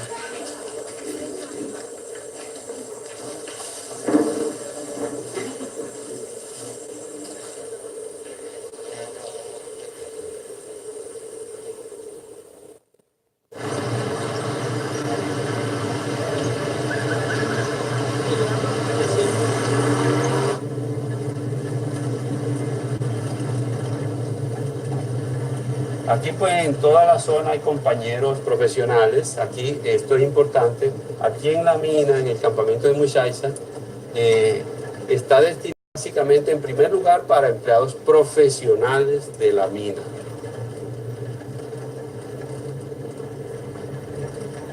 Se hicieron 2 piscinas, una de tamaño olímpico y una de tamaño de familia de 25 metros.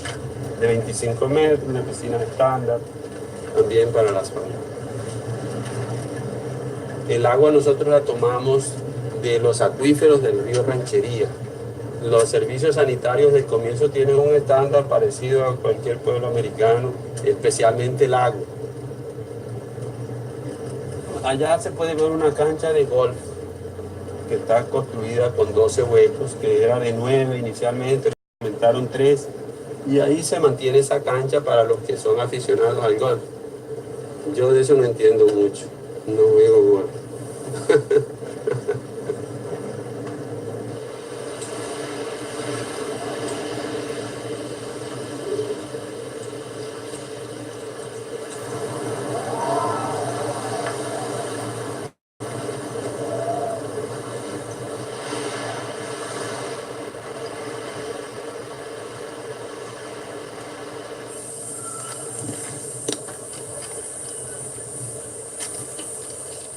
El raíz, nada, solamente helado, seco.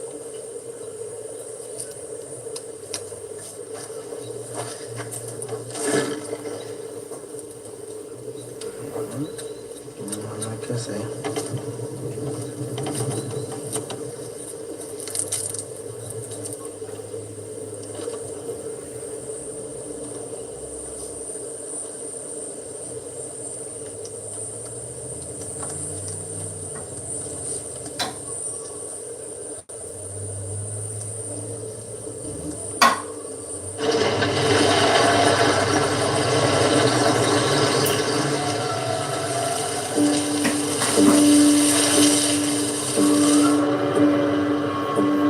world's largest coal terminal is located in the port of Rotterdam. Every year, a good 200 million tons of coal is imported into Europe. A quarter of this comes from Colombia. Almost 20% of Germany's electricity is generated from black coal.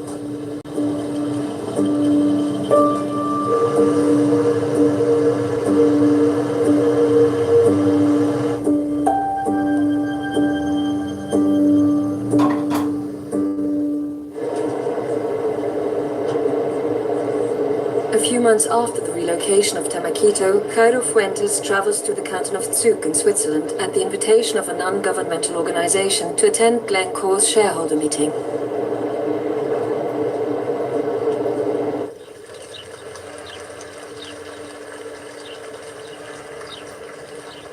Ladies and gentlemen, good morning. My name is Tony Hayward, and it's a great pleasure to welcome you to our 2014 annual meeting.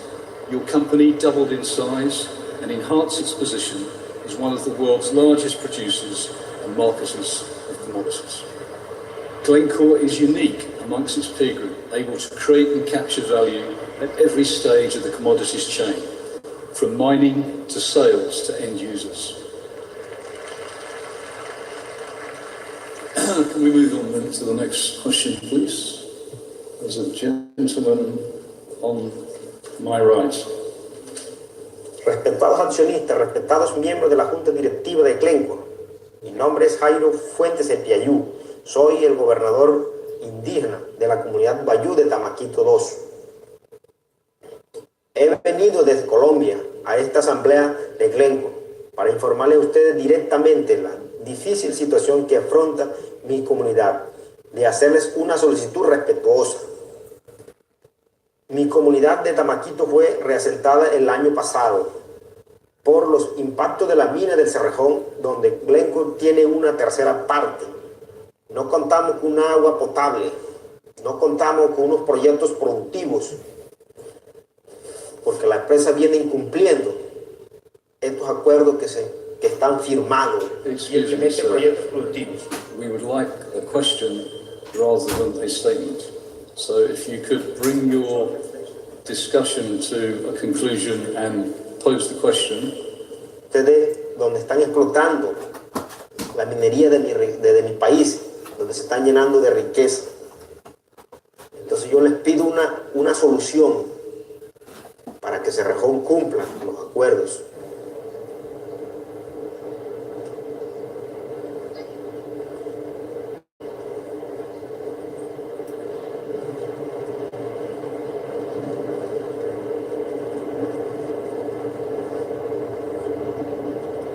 In the year of the village's relocation, Glencore reached profits of $240 billion. For the people of Tamaquito, the fight for survival and the ongoing conflict with the mining companies continue. Since 2012, multiple new black coal power plants have become operational in Germany. In Europe, a further 80 new power plant units are planned for operation. Each year, 1.5 million people worldwide are forced to resettle due to the mining of coal and other natural resources.